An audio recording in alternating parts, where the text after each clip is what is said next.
All right, so you're going to have to watch what you say now. Oh, okay. Oh, we're on the air. We're on the air. I'm sorry? Did you hit that one? No, I didn't. Yeah, you need to hit it when he hit his. Okay. Oh.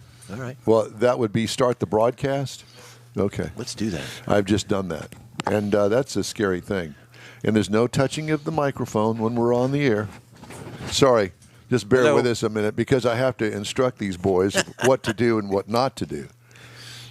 Thanks, Mom. And there's no popping of the peas in the microphone. What? None of that. Hey, Mars, why don't you put your headset on and join us? You're no fun anymore. This ought to be good. Let's see how he does this. Okay. Dun, dun, dun. How's your microphone dun, to your mouth there? Is that all set up the way you like it? I like it like that. You going to pop the peas? He did. I'll practice here. Please don't. Please don't. Please don't. Please don't. So, hello, everybody. Hey. This is the... I think Lainey said hello, but we didn't. Hi, Lainey. Lainey, we're this is the preview, pre-show thingy that we have to do to get the quote-unquote internet stabilized. And synchronized between YouTube and Facebook and Stitcher and all of that In stuff. your So, mama's Lainey, house. just stand by. We're about about 45 seconds from being on the air. Okay. Okay. Okay. You sound like you're in the toilet. Oh, God. Are you? big echo. No, I'm at work. Okay. Well, I just wanted to make sure that because I can't see you just yet. I can. Okay. Jeff can. So anyway, you just stand by, and you're All right. okay. This ought to be fun. Yeah. Okay. Well, thank you for joining us this morning, and we will do the official open of the show. As a matter of fact, why don't we just go ahead and do that right now? Now. Welcome to In Wheel Time, your place for entertaining car talk. Ahead on today's show, Mike Mars reviews our new car of the week, the 2022 Acura MDX. Plus, we'll have the upcoming events calendar, and Professor Dale Hultquist chimes in on what he sees at dealerships around town. Then later, today's auto news headlines. All just ahead on today's In Wheel Time Car Talk Show. Howdy, along with Mike Beetlejuice Mars over there, and King Conrad DeLong. We need more Jeff Zekin. Am I the only one dressed for winter? Apparently. Well, you know how you old people are with your motoring cap. My motoring, yeah. To keep that bald head of yours nice. Drive Miss Daisy later. Mm-hmm. I'm Don Armstrong. Glad you could join us on this Saturday. It's cold here in Houston, Texas, and it's been an ugly week weather-wise, and I don't even know why I bring that up, but it's been really ugly. Cold, rainy, ugly. But not so cold. It was icy. So we're way ahead this year than we were last year. I think a neighbor across the street, his pipe is broken because I see all the water coming out of the house. Oh, no. Did you call him and tell him? I did not. Oh, no. Nice guy. Well, I mean, I just noticed it, and I haven't had time. Would you rather me go and do that right now, or would you like to do the show? Probably do the show. Probably. That's what I would say. Are you a little chilly there, Don? My hands are a little chilly. Yeah, but I mine have too. a warm heart. Oh, boy. Warm heart. Gosh. I've got 4 Let's layers get on with the show. And a hat. Joining us now, Lainey Herman. Hi, good morning, Lainey.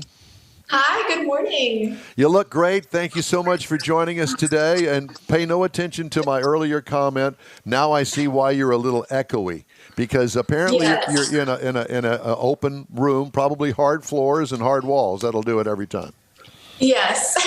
Lainey Herman is with the ATX Women's Car Club. So, Lainey, tell me about, first of all, the ATX Women's Car Club, and are there any men involved? No, there are no boys allowed in this one. Well, No boys. Rule number 6 in our rule book. No boys. that's good. It's in writing. That's in writing. That's it. Well, It is. I like that. Well, here's it. Yeah, I'm a dad with 2 daughters, and so I can appreciate an all-girls car club. So ATX, is there something that ATX stands for?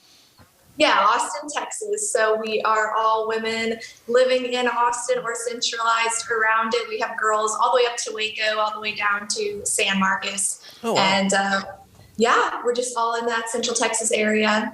So you would consider taking new members from Houston, Texas, but they'd have to go over there to the Hill Country to meet up with you guys. Yeah, I mean, if they really were willing to make the drive, we'd absolutely welcome them in if that's something that they wanted to do. Well, some of the best roads in Texas are out I know. there. Exactly. Who would not want to go to the Hill Country? People from Houston drive out there just to go drive. Right. Yeah. So there is that. Well, that's awesome. How many members in the car club? I just checked a second ago. We have 211. Oh, wow. Holy smokes. And what kind of range of cars? Oh my gosh, we have anything.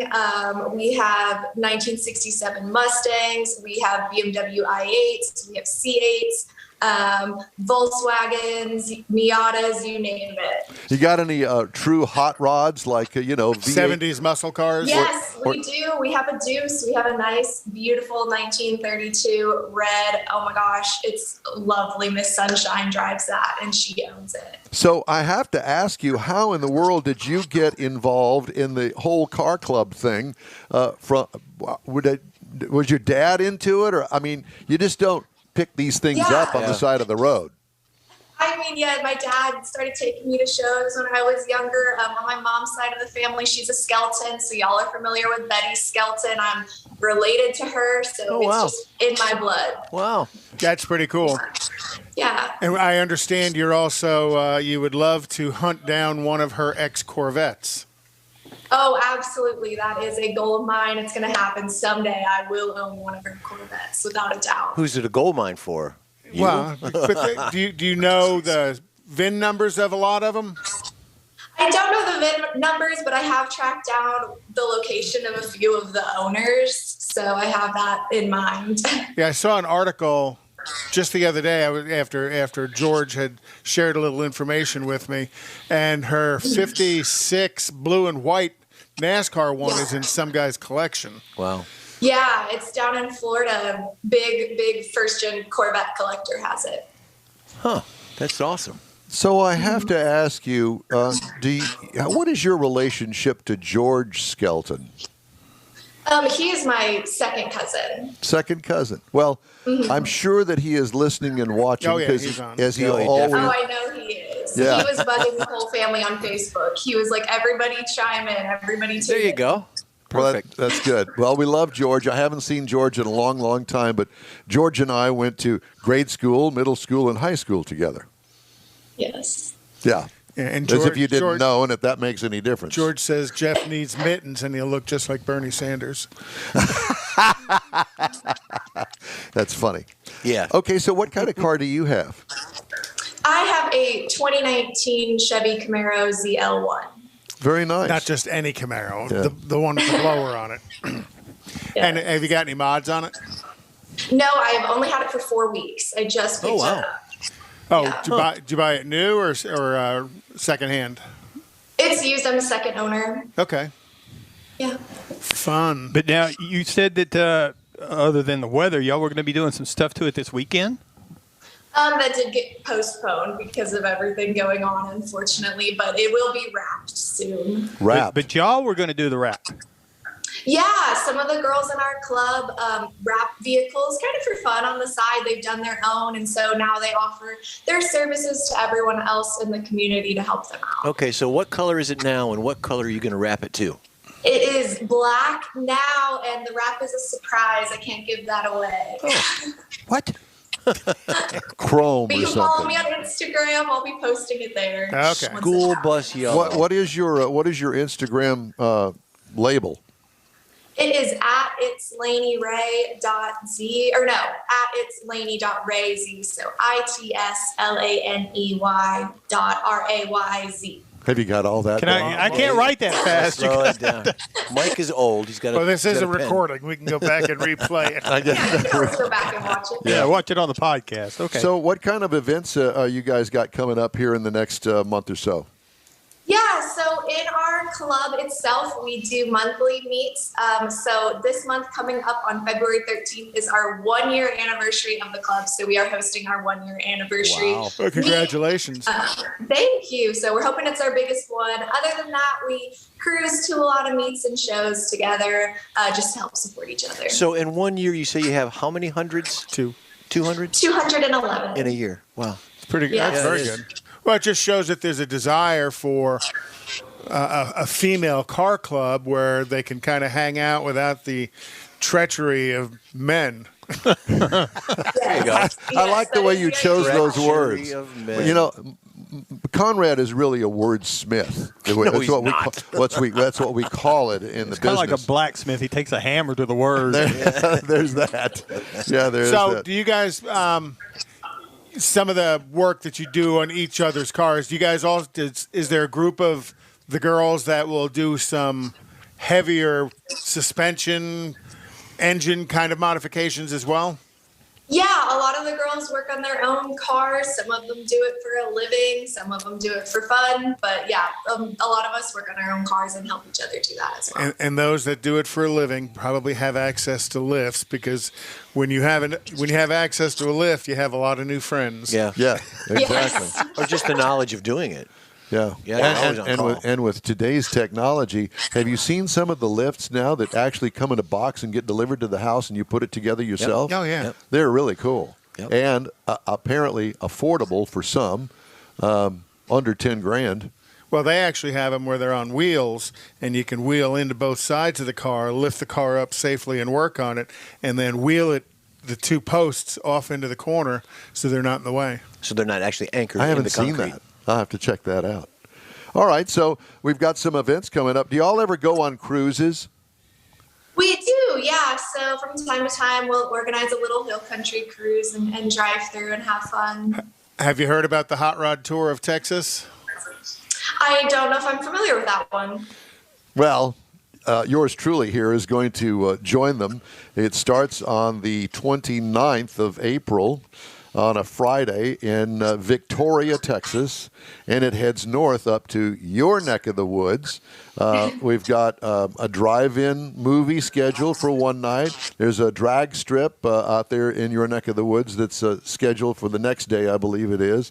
And then they ultimately wind up in Arlington, I think, is the final destination. That'll be on a Saturday night, and Sunday we come home.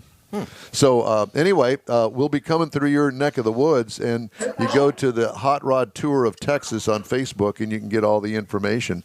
Would love to see you and the girls join us, because there's going to be a bunch of people going on this thing, and so including yours truly. So it's something to do, and it'd be fun, and you could join it there in the hill country and just go north out of the hill country if you can get out. Yeah. Because that I-35 through Austin is ugly. So you're telling her she needs to leave now. Yeah, leave now. Yes. Well, okay, so there's that. Just thought I'd mention that. I mean, I've always wanted to do a big 2 or 3 day event cruise. Like, Hot Rod Magazine has that, what they call the Power Tour. Power Tour. Mm-hmm. And That's like 6 days across 1,500 Yeah, miles. multiple states. it's serious. And Have you ever done the Power Tour, or would you girls be interested in doing the Power Tour? No, but it's on the list for sure. Yeah, that's kind of one of those bucket list things. Kind of like, for yeah. me, Woodward Avenue would be. now, do you guys have a new car show there in Austin like they do in San Antonio and we do here in Houston? Yeah, they do the new car show here every year. Do you guys go as a group? Do you ever go as a group anywhere? Yeah, we do. It's harder, we've only been established, the past year during the pandemic. So some things obviously haven't been happening quite as normal. But Really? yeah, a lot of times we go places as a group together. Now, obviously, you must have a job somewhere. What do you do as a professional person? I am an esthetician. So I work in skincare. I specialize in eyebrows. Great. I need some help. We all need some help.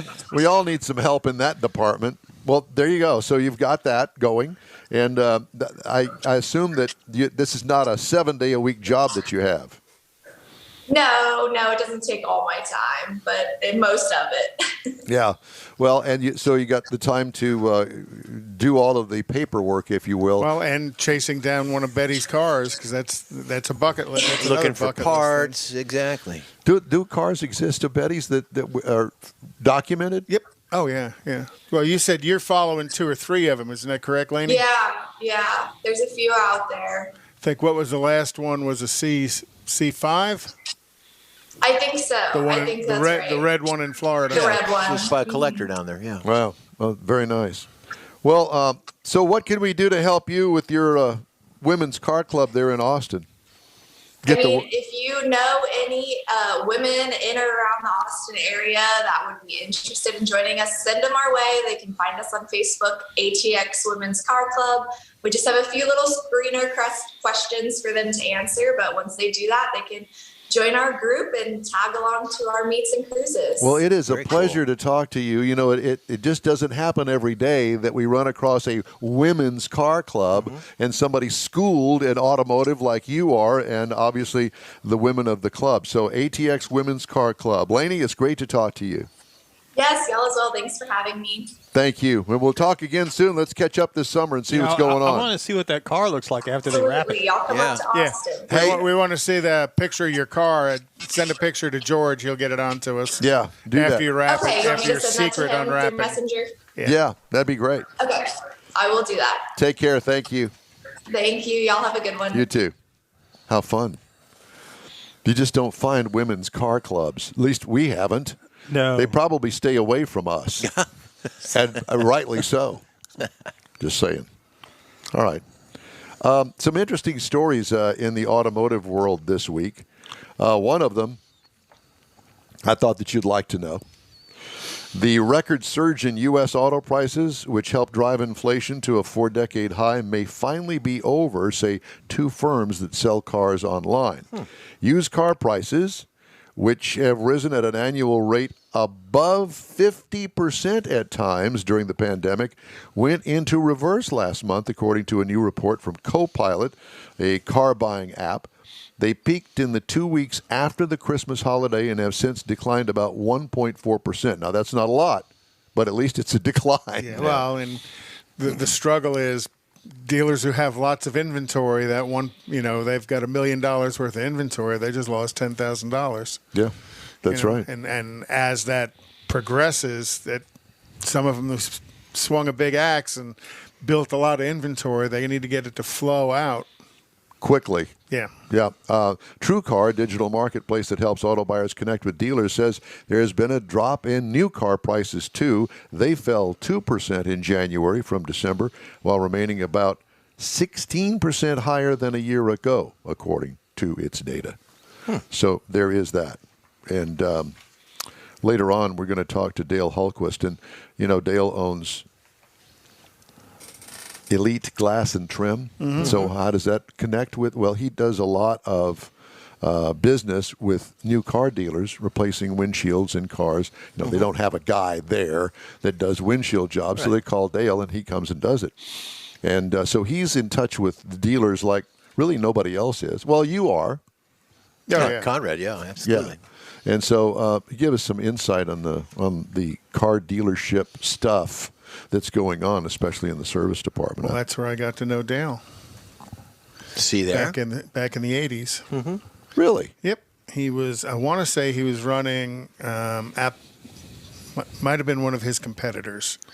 And he was servicing Ron Kraft Chevrolet out in Baytown. Oh, yeah, but you were with General Motors at the I time. was with GM yeah. at the time. Yes, that was the what was the guy's name? Ron Kraft. No, the Operations, the Frost. elite Glass and Trim. That was his name, but he went to work for. We'll discuss all that with him. But it was a place over in the Bel Air, I think it was. It was a trim shop that did interiors and well known in town. And he died. The guy died, and Dale actually wound up buying it from his wife. I'll be done. Oh, okay. I was thinking of Faust. Paul Faust. Paul Faust. Who's Paul Faust? He was an operations director for. Was it Ron? Yeah, but that was years ago. That was more recent. Okay, well, at any rate, so I thought that was interesting. So Dale will be joining us at the bottom of the hour. Mike's got him popping in and out on the screen, so it's good. Mike's got him popping in and out of the screen. Don't be popping. He's popping. He's dancing. Okay. He was eating breakfast. You know, there are events. As a matter of fact, we were talking before we went on the air this morning about that. What I'm sure is going to be some sort of bizarre race tomorrow evening at the Los Angeles Coliseum on a quarter-mile asphalt track inside the stadium that they've paved in there. Well, it's only got like a 2% banking, so it's not very well banked. And how many cars? 30 cars? There's supposed to be 30 cars there. I can't imagine. How do you get 30 cars on a 1/4 mile track? In a row. Bumper to bumper. But it's all the way around. Do you just kind of move all around the same? Makes it easier to draft. There's no passing, that's for sure. Oh, sure, there'll be lots of passing. You just lay that little chrome bumper on somebody and push them out of the way. Hey, Robin's racing. Robin's racing. That's why, this is a non-points event. It's all about the money. So if I spend $100,000 wrecking you and wrecking me, but I win $1 million, hey, it's a good day. Is the purse $1 million? I don't know, but it has been in the past. Oh, my gosh. That's so dumb. And they've got stuff going on in Daytona as well. No, Daytona doesn't happen for a couple of weeks. I watched the 24-hour Daytona, and Michael Shank racing. Well, Acura took 1 and 2. Cadillac took 3 and 4. So we'll try harder next year. How can you possibly race and see in the dark? I enjoy watching it. Really? Yeah. You're watching headlights go around? Sure. Okay. Yeah.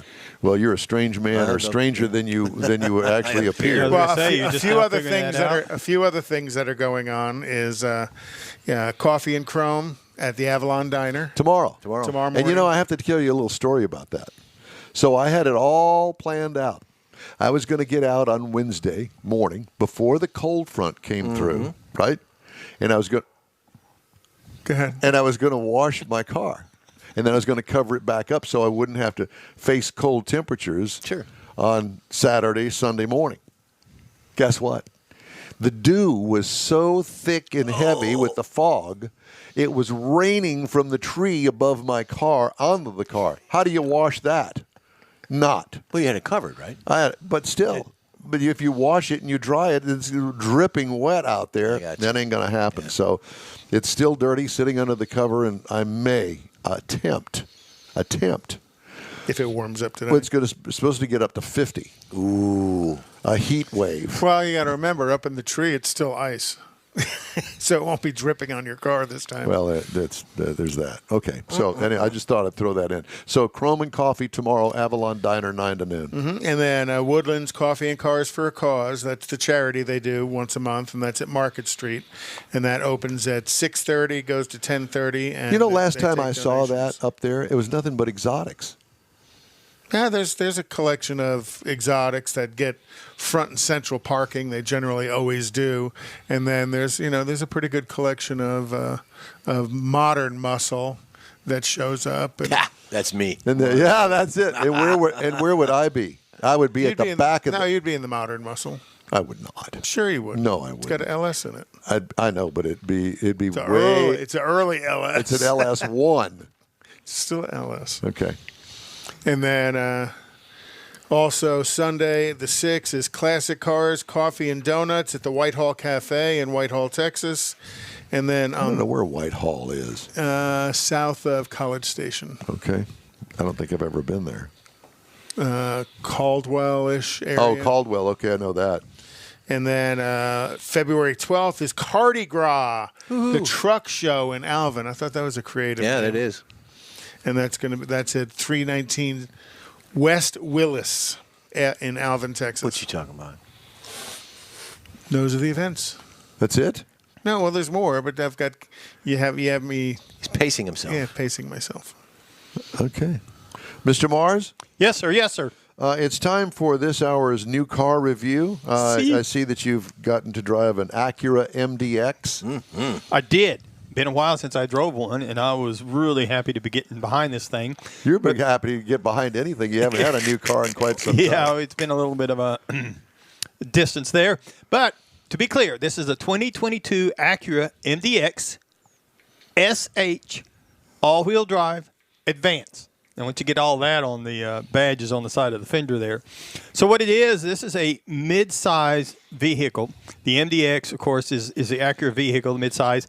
The SH, I had to do some digging, but found out that super handling is what the SH stands for, and it's all-wheel drive. Advance is a trim level. There's actually 6 trim levels available, so the Advance is the mid-trim level. So it's not the top, not the bottom, obviously. And with the all-wheel drive, it is a 7-passenger vehicle. This is the 4th generation of the MDX, and it's been redesigned for 2022. Got some sleeker styling on it. You're going to find that it comes with a panoramic sunroof at this level, roof rails, heated power folding side mirrors, rain-sensing wipers, LED lighting all around, including the fog lights. Got a power liftgate out back. We were rolling on 20-inch alloy wheels at this level.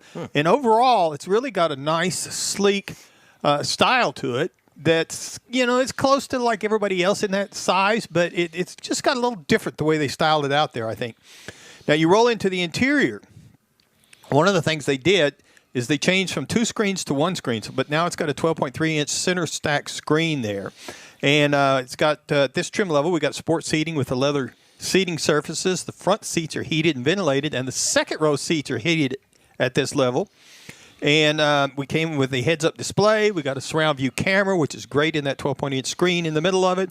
Has the Acura ELS premium audio stereo system with 16 speakers. And all 16 of them, best I could tell, work. I had to try them out. Jimmy Buffett? Yes. Of course. So we had to make the rounds on it. And I really liked the roominess in it. It didn't really feel like it was a smaller type vehicle. It is a 3-row vehicle. I would like to see them go to a 2-row option, just eliminate the 3rd row. At my age and lifestyle right now, we don't need a 3rd row, and I just would like to have the extra room for cargo and stuff. Now, to get around in it, up front, you got a 3.5-liter V6 under the hood. Now, this produces 290 horsepower, which is very adequate. It drives. It's got plenty of power, but I would like to have a little more juice there. It just, for that size of vehicle, I just think it could use a little more juice. It's got a 10-speed automatic transmission. It comes with paddle shifters. I didn't even mess with them. The EPA says you should be looking for 19 miles to the gallon in the city, 25 on the highway, and combined 21. Now, I got 20.5 over 476 miles the week I had it, which obviously I spent a lot of time on the highway. The new car show, we were going back and forth a whole lot. And you weren't banging on it. Wasn't banging on it, so that's the reason I think I got pretty good mileage out of it. And I thought it was great because I like driving it. It's got smooth power levels, and the transmission, you really don't notice that it's a 10-speed, and you never really feel it shifting very much. And it's really got a nice, smooth ride level. You put it in the eco mode so you can try to get the gas mileage out of it. And around town, I really liked it, what little bit I had the chance, because it just handled really nice, really smooth vehicle. Well, that's what Acura is known for. Yeah. Yeah, and it lived up to that, and I was really impressed. Like I said, it's been a while since I drove one. Now, the base model price for an Acura MDX is $53,745. Now, the base trim price for the advanced level is $60,650. As tested, it was $61,657. Most of the things that Acura's done, they're in packages. There's really not many options to put on these things. You get the different trim levels. They're really a package that puts it all together. If you're looking for something to compare it to, you might look at an Audi Q7, which is going to start at $57,500 compared to the Acura $53,745.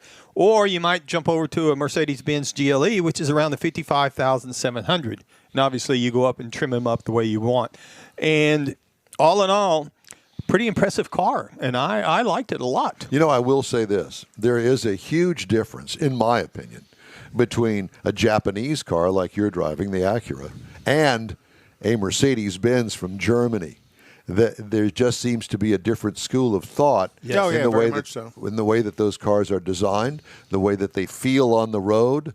The horsepower to weight ratio seems to be similar, but somehow different. Yeah. Right. And there are just subtleties about it that if you drive a different car every week like we do, you can really tell the difference. If you get into a Mercedes next week, you go, whoa, there's a big difference between a German car and a Japanese car. Yeah, it's like one's a little more performance-oriented than the other one. And that's why I say for the Acura, I'd like to have a little more juice under the hood. Mm-hmm. It was fine. It would do everything that you need to do. I just like juicing it a little bit better. Yeah, it wouldn't need a lot. Wouldn't even need a turbo. Just bump it up a little bit. 300, 305, Just a something 100 like shot that. of nitrous. Well, I could take that too, but I'm not trying to be picky. Just trying to, it just. That would be not ingesting it personally. It would be putting it through the engine, right? Oh yeah, Sure, that yeah. too. Just thought I'd bring that up in case anybody was confusing that with. That's what somebody needs to come up with is a nitrous fog sprayer that you just take out the air cleaner, add that to it.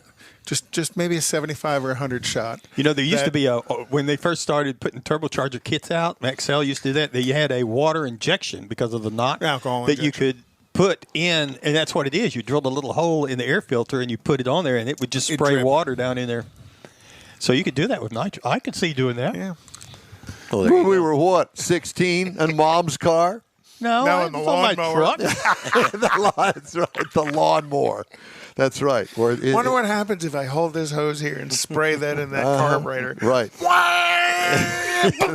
Hold my beer, watch this. Hey, Blows up right in front of you. there was a guy that had a Chevelle, a 64, 65 Chevelle, 4-door. Did the greatest burnouts, every Friday night he'd go down every red light. He'd do these great burnouts. Come to find out, he ran a hose from his washer container for his washer wipers, ran it back there to his rear tires, and he'd be sitting there pumping that water instead on the windshield, he'd be pumping it on the rear tires so he could do these massive burnouts. Wow. Smart It was guy. cool. Well, it was till Smart we guy. pulled him over and found out what he was doing. Well, in my day, we just bleached the tires. Bleach them, yeah. Well, but you can't do that at every red light. No, well, that's true. And Yeah. we didn't go red light to red light burning up tires anyway. You need to take a break. Hey, the In Wheel Time Car Show streams on Facebook, YouTube, Twitch, and InWheelTime.com. Podcasts are available from your favorite podcast provider. In Wheel Time Car Show continues right after this quick break. Houston, we have a date. Saturday, March 19th, 2022. It's the premiere of the all-new Tailpipes and Tacos Cruise-In, and you are invited. Tailpipes and Tacos kicks off a new seasonal format, and first up is the Spring Cruise-In at the Lupi Tortilla in Katy, 8 to 11 a.m., Saturday, March 19th. Tailpipes and Tacos will award trophies for Best Hot Rod, Best Classic, and Best Modern Classic, so make plans now. Tailpipes and Tacos is Houston's coolest cruise-in, and this one brings it all together for Spring 2022. You'll enjoy seeing the best hot rods, show cars, classics, and resto mods, along with Lupi Tortilla breakfast tacos and adult beverages. There's no fee, and you can automatically compete for custom Lupi trophies. It all happens at the Lupi Tortilla Tex-Mex in Katy on the Grand Parkway at Kingsland Boulevard, just south of I-10. Get your ride ready for the all-new Spring Tailpipes and Tacos, Saturday, March 19th. Spectators are welcome. The In Real Time Car Talk Show will be there, too. Let's celebrate the arrival of spring and the return of Tailpipes and Tacos, March 19th. We'll see you then, weather permitting. Is your business or company looking to stand out in a crowded advertising market? Looking to reach the real auto enthusiast? Well, you found it. You're listening or watching In Wheel Time, and so are your fellow enthusiasts. The In Wheel Time Car Show now reaches 500,000, and we can put together a marketing plan that will engage them in your product, business, or service. To get the tires rolling, just shoot us an email to our marketing director, Jeff Zekin. His address is jeff@nwheeltime.com. If you're in charge of your company's small, medium, or large business anywhere in the U.S., let the On Hold Company help you retain customers and promote your business on your telephone system. Promote special sales or company info when placed on hold. The On Hold Company provides custom on-hold messages with professional male or female voices, licensed background music with no long-term contract, no monthly recurring bill, and updates your messages as needed. Call the On Hold Company at 713-223-HOLD or go to onhold.net.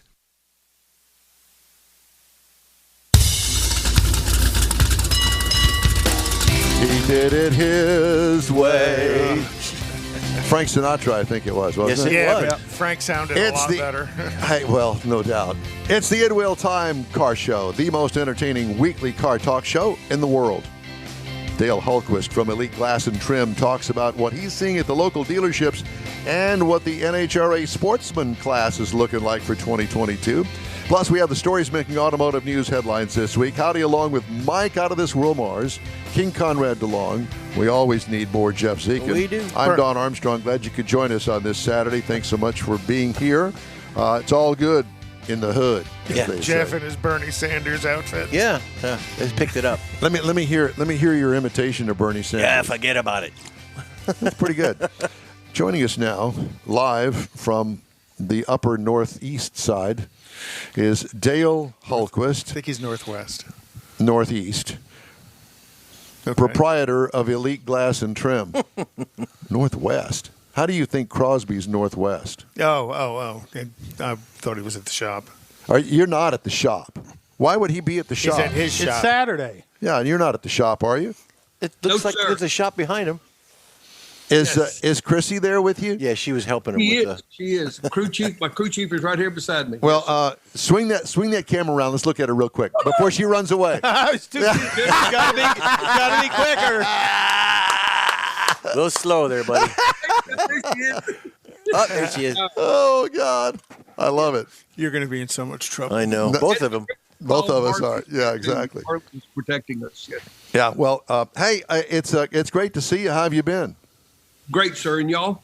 Well, we've been doing pretty good. Have you redone the shop there? I mean, it looks all so nice and neat and clean and painted up. Redoing it right now. I've got an electrician that's supposed to be here in about 15 minutes. They're hanging one of those big ceiling fans out here. Oh, the big I ass love fan. those. The big ass fan. Yeah. Yeah, that one. Oh, those are I great. didn't think we could say that. Yeah.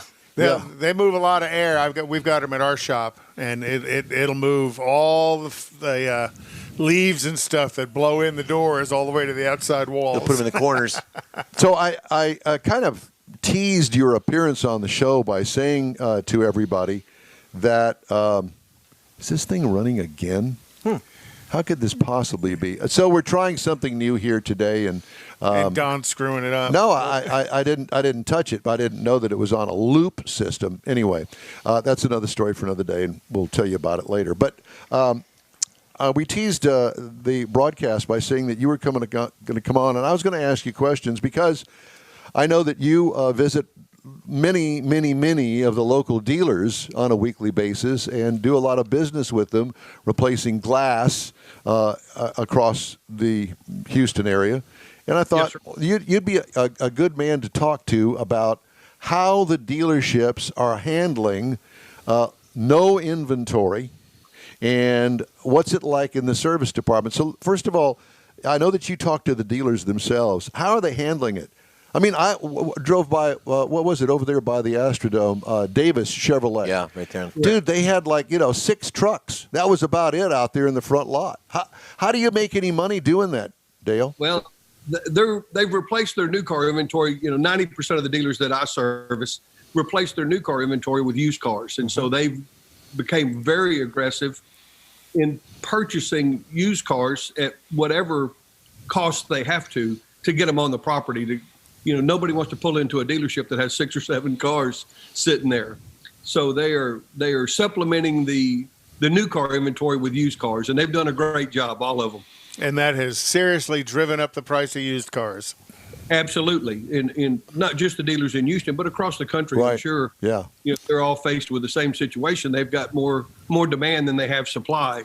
And so that's always a good seller's market. It's, and if you need a vehicle, you need a vehicle. And that's, but they're giving more money than any of these used cars have ever been worth in the history of my car buying experiences. I just recently purchased a new truck, and they gave me within $3,000 of what I paid for the truck 3 years ago. Wow. That's pretty good. Yeah, and especially all the miles that you put on a truck. Sir? And especially with all the miles that you put on a truck. It was almost 90,000, 89,800. Holy cow, that was better than a lease. Yeah. Yeah, I'm going much to take much care better. of them, but still, they're looking aggressively for nice late model vehicles, cars, trucks, whatever you have. So how are things in the actual service department of these dealerships? I mean, they're not being servicing new cars because they don't have any new cars to sell, and I don't know about warranty work. I mean, how is that all affecting the car dealership? Because let's face it, I mean, the service department is a big chunk of making money at a car dealership and keeping the lights on. They have a responsibility That's a to fact. cover What I've the nut. noticed, Don, is that the service departments are probably 85% as busy as they ever were because of the residual business that they've had in the last 6 to 8 years. The vehicle warranty now is pretty common to be 60 months on a lot of different brands. Right. And if not more on some of your imports. Some of your Hyundais have lifetime guarantee or 100,000 miles or whatever. But where I've noticed the the business drop off significantly is in make ready, because that's where that's where they're making ready the new cars. Yeah. But they've also supplemented that with used cars. So they've, those guys are preparing, late model used cars for the road just as they would a new car. So they're, the dealerships have adjusted their plan of attack, if you will, and they've adjusted well, and they're all, very successful. Just the opposite of what I would have thought. If this market would have changed like that, you would have thought the dealers suffered. In reality, in most cases, they're doing a lot better because they don't have these enormous floor plans to offset their profits. And so they've all become very successful, and they've adjusted well. Well, I have to tell you, last week we did our broadcast from the Houston Auto Show, actually Houston Auto and Boat Show, which seemed to be very successful, and people liked it, as you can well imagine, because, even car lovers like any other mode of transportation, and especially when it comes to recreational stuff, and the boats were really popular at this year's Houston Auto and Boat Show. But on the other hand, too, there were a lot of manufacturers that didn't show up for various and sundry reasons. Either they weren't producing enough cars to actually have a display, or some sort of a corporate policy when it comes to COVID-19, whatever the case may be. And one in particular was Mazda. And Jeff Haas had brought together a group of cars that he could show under the Jeff Haas Mazda banner. But had he not been there, Mazda wouldn't have been correct. there. Had he not been there, Mazda would not have been represented at all at the car show. And there are other manufacturers that weren't, major manufacturers now. And have you seen anything in regards to, the folks going into a car show like that and going to see a specific brand and go, wait a minute, my brand's not here, and maybe they'll go and say, but I sure do like that one. We call them Conquest Buys for the brand. Have you witnessed or heard of anything going on like that? Just as recent as yesterday, Don, I had a longtime friend and customer of mine call and tell me that he went to the auto show to look for a specific vehicle, and it wasn't there. Oh. And by choice, he decided to purchase something else and ordered one while he was there, or made the contact and then finished up the order Monday morning. Right. Of a different brand. On a different brand. That's correct. Yeah. That's a huge mistake, I think. He's been a long-time loyal supporter of the brand that he was going there to look at, and it wasn't represented well, or at all. And so he decided to make a change. Yeah, if you can't get what you want, you're going to pick out something else. So what's going on in the glass world? What's some of the latest technologies you guys have to struggle through? I guess supply, Conrad, is our biggest issue. Some of the glass that we supply dealers with, and used car dealers in most cases, is not original equipment. And even though the original equipment glass supply is suffered somewhat, the aftermarket glass supply has suffered the biggest change and delay in receiving the glass to the distributors. And we just had our biggest supplier, and the nationwide biggest auto glass supplier is a company called Migrant that has 85 warehouses throughout the country. Wow. And they opened a very large one in Houston last March. And their computer system has been down for almost 10 days, and Wow. they were sending representatives by, because we do purchase about 30% of our glass from them. And they were telling us what their exposure was in lost revenue for the daily. And it's several $1 million a day that they've been losing for over 3 weeks because their computer system's down. But to answer your original question, the glass supply, the aftermarket glass supply has suffered, some delays where we were getting deliveries, within 4 hours. Now it's 2 to 3 days. And if the glass is available at all, sometimes we have several parts that are on 2 to 3 week back order right now, waiting on glass. We just made a list, and as they come in, we check the people off the list, call them, and make sure they haven't acquired a glass someplace, or changed their mind or sold the car or whatever, and then we'll go out and put the glass in. Yeah, there's not that many, truly glass suppliers out there that give them that many choices, though, are there? Besides OE and maybe 2 or 3 others that are selling to everybody. The way we market ours is there's 3 brands of glass. There's OE, L brand, and aftermarket. OE is exactly what it says in the name. It's original equipment. branded glass or the non-branded glass, the L brand we call it, is still made by the original equipment manufacturer, but it doesn't have the logo on it. For Carlite for Ford or the Ford logo, it won't have the Safeguard for Mopar or whatever the vehicle brand is. It won't have the Pectin or the logo on it, but it's still made by the original manufacturer. And then you have the glass that comes from, China or Mexico or whatever, wherever it comes from, depending on the brand, and that's aftermarket. And it certainly is price reflective. Oh, very much so. Yeah, quite a bit less. Have you seen any kind of a drop in quality of that aftermarket base level glass because of the pandemic or anything like that? I really haven't, Don. There's always, they have, of course, DOT inspects all glass before it ever enters the country or as it enters the country, and make sure that it meets their quality standards. Is there an issue every now and then? Sure there is, but just because of the sheer volume, I believe. But I haven't noticed, and we haven't, as at Elite Glass, we haven't noticed any significant changes in the quality of the glass that we're getting from any manufacturer. Certainly not OE or L brand. And I guess the question would be the aftermarket glass, and I haven't noticed a big difference in that. So Elite Glass only does automobiles. There's no branching out in other aspects of household items or boats or airplanes or anything. It's strictly automobiles. No, sir. We're not certified to work on aircraft, whether it's trim related and or glass. That's a special certification that you have to acquire. We don't do that. We do also do replacement glass. We're a replacement reglazer, if you will. If you have a storefront or a dealership, we replace a lot of flat glass in dealerships, showrooms, door glasses, office glasses, that type of stuff. We do not particularly, market to the residential market. It just requires some different techniques and I guess wormy sales practices. Wormy sales practices. They can always offer you half off, right? Hey, Dale, we earlier on we were talking about where it was that you got your start in all of this, and what was the name of that dealer in Bel Air that you started at? Dorsey's Auto Trim. That's the we one. Were close. They were talking about it before the air. Yeah. So anyway, they had several. There was 5 locations when I left there. Great man. It was unfortunate. What happened. He passed away. I mean, but he lived a very full life. A very knowledgeable man. I met him in 1987. Excuse me. I had a body shop here in Crosby and a wrecker service and a little small used car lot.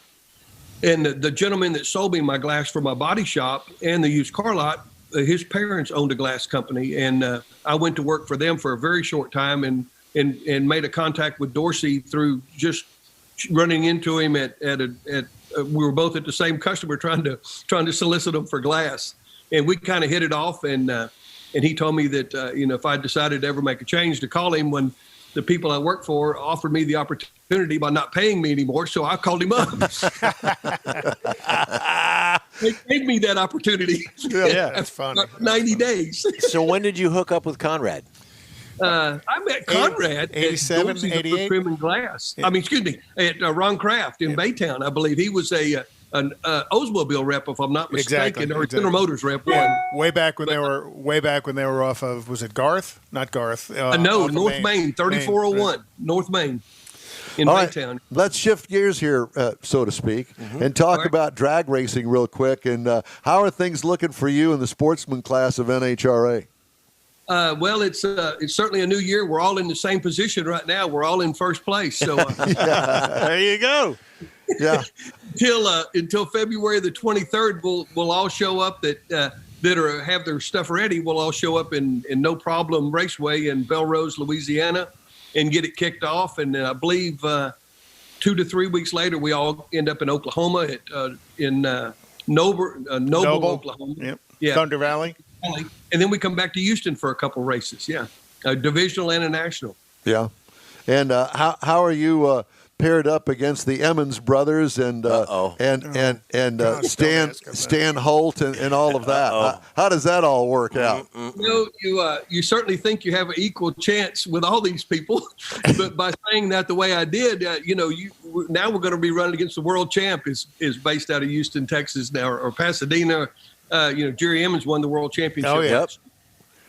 And did a phenomenal job. But all of his brothers are tough. I mean, there's not anybody out there at a racetrack that cannot win if you don't do your best. And sometimes you do your best and they just have a career pass. You just don't know what's going to happen. So you just I always figure the person that makes the least mistakes is the one that's light is going to come on at the end of the track. You don't have to be perfect. You got to be better than the other guy. Yeah. So is the car and the motor all ready? Everything's ready. We're ready to go. There's one sitting here beside me, the Cobalt. We're making a change to the temperature gauge for some reason. Went bad. We call it the banana syndrome. These race cars will break just sitting there. And I've got a new odometer gauge that came in yesterday via one of the suppliers, and so we're going to change that out today and put it in the box. The box is right here behind me, or in front of me, and take the Camaro out. And we're going to make a rear end leaf spring change in the Camaro, and we're going to test it once before we head to Belrose. What are you trying to accomplish with the leaf spring change?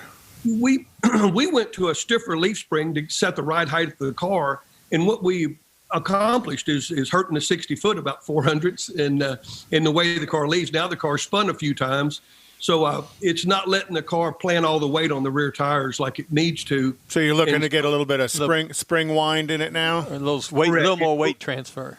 We want it to wrap up a little instead of being so stiff where it just tries to blow the tire off, because it's not spinning at the initial hit. It goes out 10 or 12 feet and then it starts to spin. Excuse me. So we're going to put the original springs back on that were working great, but I heard about the latest, greatest trick, and it and spent some money on it, figured out, that didn't work. Let's go back to this. There's always the latest and greatest trick. Hey, do you take both cars with you when you go? Yes, sir, I do. Okay. Everywhere we go, we have a trailer here in front of me that is called a stacker. You put one car in there, and then you hit a button, and it raises up, and you put another one underneath it. Okay. And then we hook onto it with our traveling hotel room, and we go on down the road. Okay, great. Traveling hotel room, yeah. That's a way to. That's a one way to. Some of those can be extremely nice hotel rooms. Yes, they are, and trust me, Dale's is very nice, and it's right up there with Stan and Sheila's, and do you ever run across Fred Henson anymore? We do. We run across Fred at almost every race, and wish him the best. Hopefully, we'll see him in Florida. Hopefully, we'll see him in Belrose here in a few weeks. Well, if you talk to him or see him, you tell him I said hello. And I think that this year I'm going to make it a point to walk the pits and go see Fred and you. And because, my limited time over there usually goes to Stan and Sheila. And once Stan starts talking, you know how that goes. Yeah, exactly. Wouldn't have anything to do with the liquid refreshment they offer either. That's right, and it's always good. He's a man of many experiences and stories. yes, it is, and I love getting together with you guys. You know that, and it's you guys out there again. I mean, the Emmons are always there, and they're in their fleet of race cars, and there's just a lot of local folks that will certainly always like to sit and visit and talk about their hot rods. So we need to get us a golf cart so all of us can go in the golf cart and make the rounds, kind of like the Avon lady used to do. Or one of those pedal carts they have in Austin that it's a bar, you just kind of pedal it around. That's everybody. It. Yeah, the bar part is really good. Dale, I like the cart idea better. It's motorized. Yeah, don't we all? It's great to talk to you and see you, my friend. It's always good to see you guys. Always good to see you out at the races when we come back to Houston. Okay, are your reflexes really fast right now? I think so. Let me see Chrissy real quick. Well, where'd she go? As soon as you got through saying that, she took off. One of these days. I don't know how I caught her. She's pretty quick. Well, give her my love. Y'all take care, and we'll talk to you soon. We'll do it. It's always good to talk to you guys. Thank you. You too. Thank you, man. It's like us.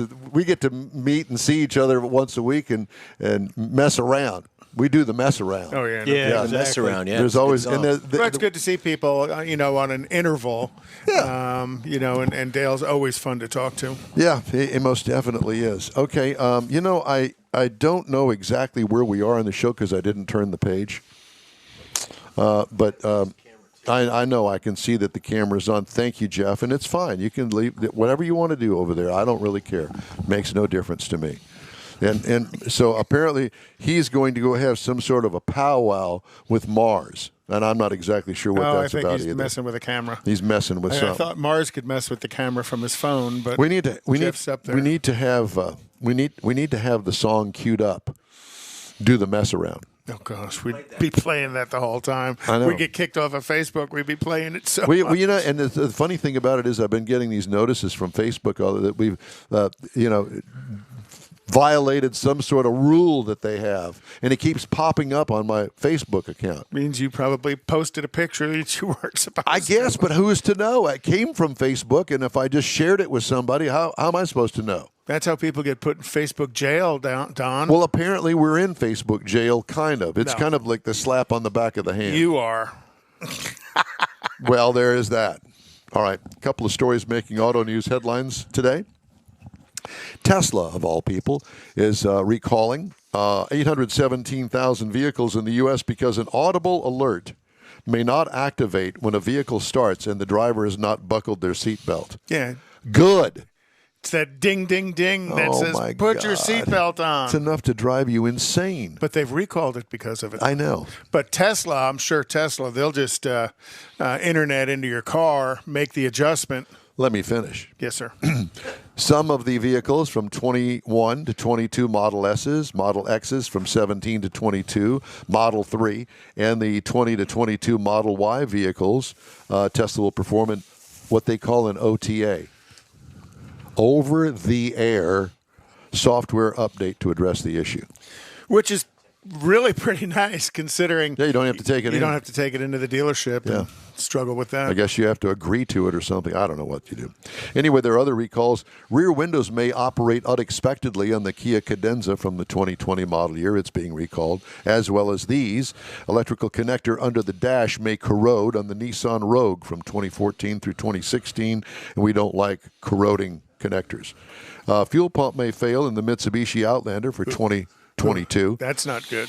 You know, I like it when these guys here don't even realize that we are really on the air, and they just carry on a conversation, and it just bleeds right on over into the on air. The people in the background, they kind of hear the mumble of the background. They don't necessarily hear Mars is screaming and yelling at Jeff. But Jeff and Mars are. So I heard Stellantis is recalling 202,000 Ram heavy-duty pickup trucks. You can't do that because the camera's not on you; it's on me. So you're just going to Don't touch it. Because of a nut loose behind the wheel? Because of a nut loose behind the wheel. So let me do this, and when we get back, we'll get back to you with yours. Yes, Let me finish this. Yes, sir. The Kia Forte Coupe, the Sedona, the Soul, and the Soul EV from 2017 to 2019, well, it has a problem. The airbags may not deploy. So it's being recalled, or they are being recalled. Just thought I'd bring that up. Well, and just give it a couple of years and they'll recall it because it's probably got a Takata airbag in it too. So not only are we going to recall the electronics version of it, we're going to recall the mechanical piece of it. Always check your car for recalls. Yeah, and you go to safercar.gov. G-O-V. And type in your VIN number. How many? 17? 17 digits. 17-digit VIN number, and it will say whether your car is under recall or not. And it makes it very easy, and you can find your VIN number on your insurance card when you're supposed to carry with you at all times. Who does that? I don't know.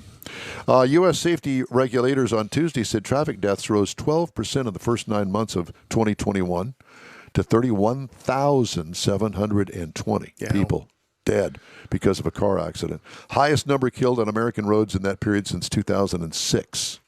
Why? Mainly because everybody got back on the road after the pandemic. Well, yeah, and they're still speeding a lot.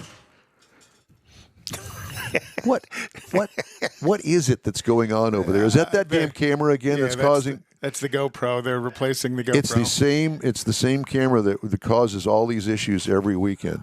Well, but they're fixing it now. They're putting up an iPhone camera. Yeah, that's just great. And I've got a story that I'm going to do next hour. The headline of the story is former manager of Texas dealership arrested on sexual assault charges. Wow. At the dealership. No comment. Because anything I say will just get me in trouble. Yeah, it will. So just shut up and we'll all live through this. But if I was going to say something, no, I won't. Please don't. All right. Well, that's it for this segment of the In Wheel Time Car Show. We're going to take a quick break now, and we are going to continue our show when we do the next break. He's stalling for a couple of seconds And of time. I hit the button and it's got some other, okay, there it is, okay. I've got too many things going on here, so just forgive me and hang tight with us because we'll be right back after these fine messages. Houston, we have a date. Saturday, March 19th, 2022. It's the premiere of the all-new Tailpipes and Tacos Cruise-In, and you are invited. Tailpipes and Tacos kicks off a new seasonal format, and first up is the Spring Cruise-In at the Lupi Tortilla in Katy, 8 to 11 a.m. Saturday, March 19th. Tailpipes and Tacos will award trophies for Best Hot Rod, Best Classic, and Best Modern Classic, so make plans now. Tailpipes and Tacos is Houston's coolest cruise-in, and this one brings it all together for Spring 2022. You'll enjoy seeing the best hot rods, show cars, classics, and resto mods, along with Lupi Tortilla breakfast tacos and adult beverages. There's no fee, and you can automatically compete for custom Lupi trophies. It all happens at the Lupi Tortilla Tex-Mex in Katy on the Grand Parkway at Kingsland Boulevard, just south of I-10. Get your ride ready for the all-new Spring Tailpipes and Tacos, Saturday, March 19th. Spectators are welcome. The In Wheel Time Car Talk Show will be there, too. Let's celebrate the arrival of spring and the return of Tailpipes and Tacos, March 19th. We'll see you then, weather permitting. Is your business or company looking to stand out in a crowded advertising market? Looking to reach the real auto enthusiast? Well, you found it. You're listening or watching In Wheel Time, and so are your fellow enthusiasts. The In Wheel Time Car Show now reaches 500,000, and we can put together a marketing plan that will engage them in your product, business, or service. To get the tires rolling, just shoot us an email to our marketing director, Jeff Zekin. His address is jeff@inwheeltime.com. If you're in charge of your company's small, medium, or large business anywhere in the U.S., let the On Hold Company help you retain customers and promote your business on your telephone system. Promote special sales or company info when placed on hold. The On Hold Company provides custom on-hold messages with professional male or female voices, licensed background music with no long-term contract, no monthly recurring bill, and updates your messages as needed. Call the On Hold Company at 713-223-HOLD or go to onhold.net. It's In Wheel Time, your home for entertaining car talk. Just ahead, Sweet Rides creator Mark Rancourt. He's coming up. I had the pleasure of driving the 2022 Cadillac CT5V Blackwing. And I'll tell you my thoughts on it. You'll want to know. Conrad has the cruise-in calendar, and This Week in Auto History is coming up as well. Plus, we'll have the stories making car news this week. Just ahead on today's In Wheel Time Car Talk Show. Howdy, along with Mike Out of This World Mars, King Conrad DeLong. We need more Jeff Zekin. I'm Don Armstrong. Glad you could join us on our weekly live broadcast. Thank you very much. We really appreciate you. And oh, great. But we wanted to get Mars in the shot instead of just kind of half. That's what I was wondering. yeah, and there's only half of you in there, so you need to move over closer to. Why don't you guys just move down a little bit? We changed cameras, so we're a little cattywampus. Great. We could be Tweedledee and Tweedledummer. It's good because y'all are sitting on that side of the table. I've got my own little thing going on over here. And I'm caught in a corner over here. Yeah, you are.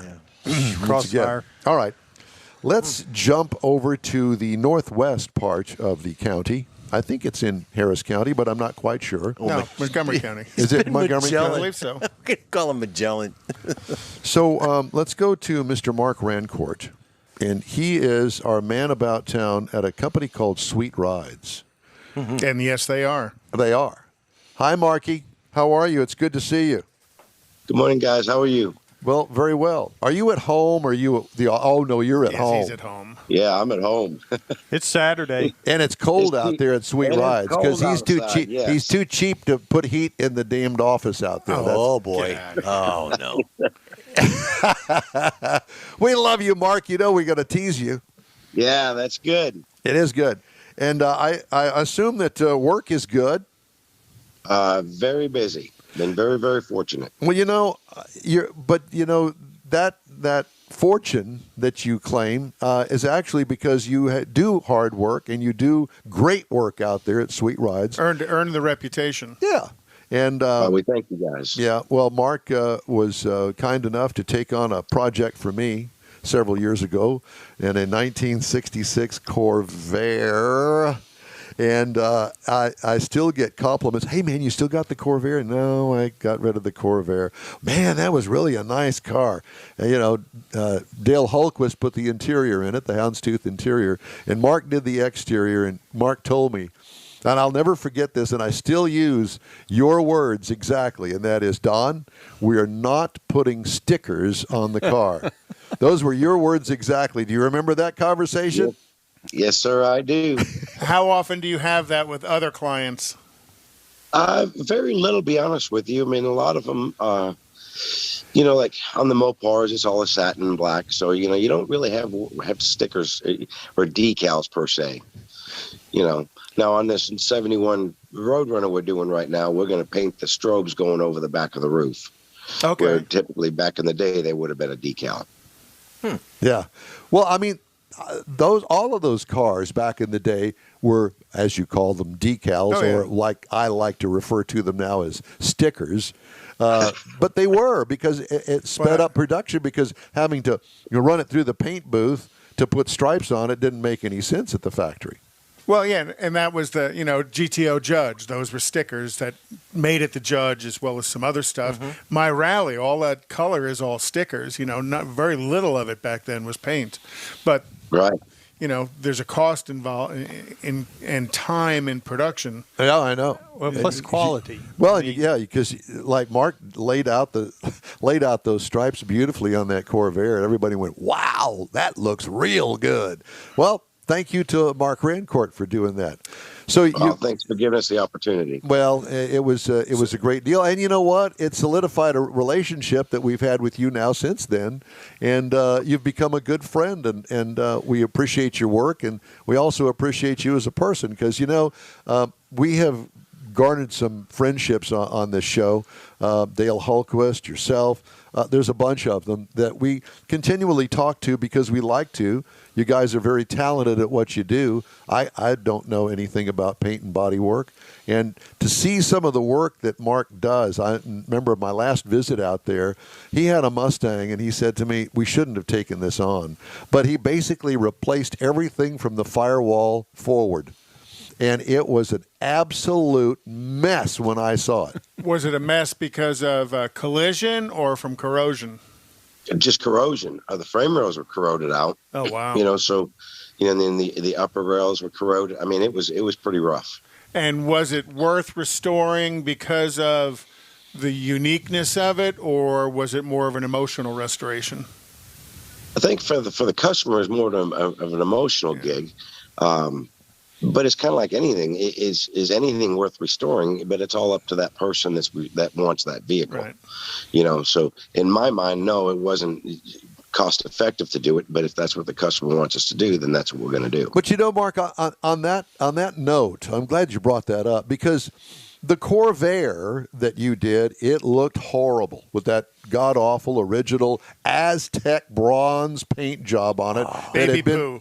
That had been sitting out in the sun for decades. It was just awful. Matter of fact, it was so faded, it looked like primer red in places. It was just bad. And Mark says, well, let me take a look at it. And as you saw, it didn't have any rust on it except for the upper cowl, which I even brought you the replacement piece, and you tacked that in there. And that car was in really pretty good shape as far as the body was concerned. Yes, it was solid. It was a nice car. Yeah, it had whiskey dents in it, that kind of stuff. And luckily, none when you were finished with it. None. It was beautiful. So, what other kind of toys do you have in the shop right now? We've got a '68 Firebird that we're trying to get. It's just about ready to go down into the paint shop. It's going to have a supercharged LS motor in it, and it's got a lot of custom fab work underneath the hood. Rear bumpers tucked in, custom made a spoiler for it. So that's going to be one of our big prides. I got a 67 GTO going on right now, but that's going to be more of an all original build for the most part. and then got that 71 Roadrunner that we're doing, which is, I like it because it's different.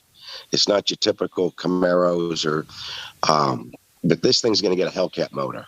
Oh, wow. Plus, it's that big So, B-body car that's, kind of rounded off by then. yes. Yeah. So I like it because it's different. And that's sometimes different is cool because when you start doing the same things over and over and over, it just becomes repetitious.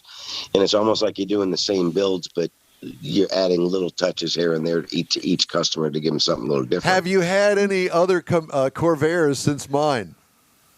No. Now, there was a gentleman that knew you, and he came, and he doesn't live too far from the shop, and he came by about a month ago, and we looked at his Corvair, and it was all corroded down the front, underneath the front bumper there, all the way across the front. He didn't know if he was going to keep the car or sell it. I think the gentleman worked for Toyota, so I think you know him. But he was debating whether he wanted to put the monies into the vehicle. Mark, what do you have in your stable, your personal stable of cars? I've got a 67 Camaro numbers matching 396 AC car, which is Don's smiling over here. Yeah, it's a pretty rare car. A lot of people can't believe I drive it, but that's what you have a car for, is you drive it.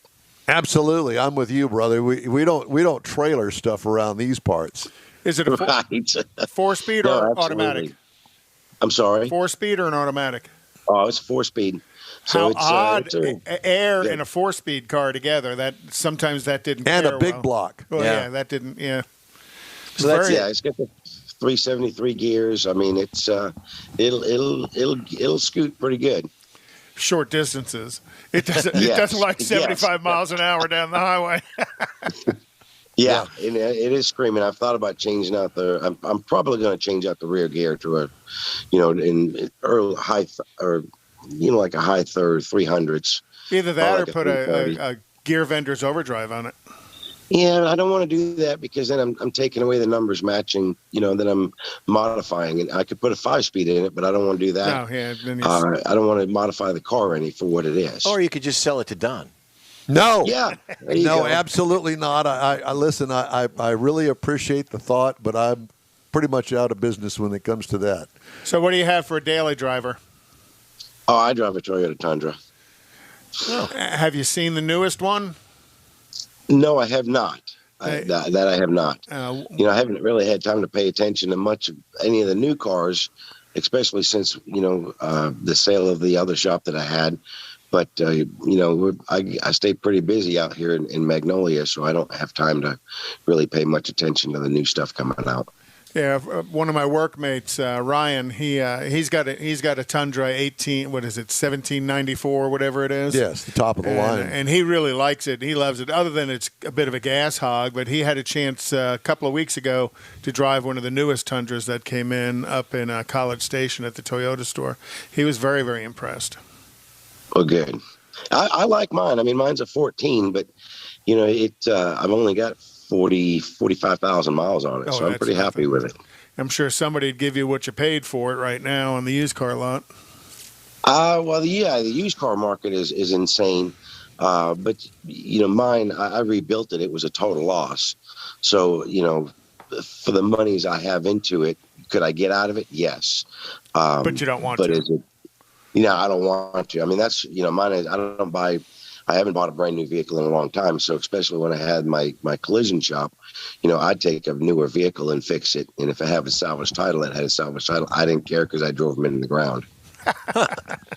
Why not? Yeah. That's what you get them for. Let me ask you something. Let's go back to the criteria that you use as to what cars that you will take on, because I know that you're busy enough where you can say, I'll be more than happy to work on your car, or, this car is really not in my bailiwick. You just need to take it to a collision shop, or you need to trade it in or send it to the junkyard. What kind of criteria do you use when you're looking over a car to see whether or not you want to take on the project? Because it's that. I mean, that car could be at your shop for a year or even longer as you're restoring it.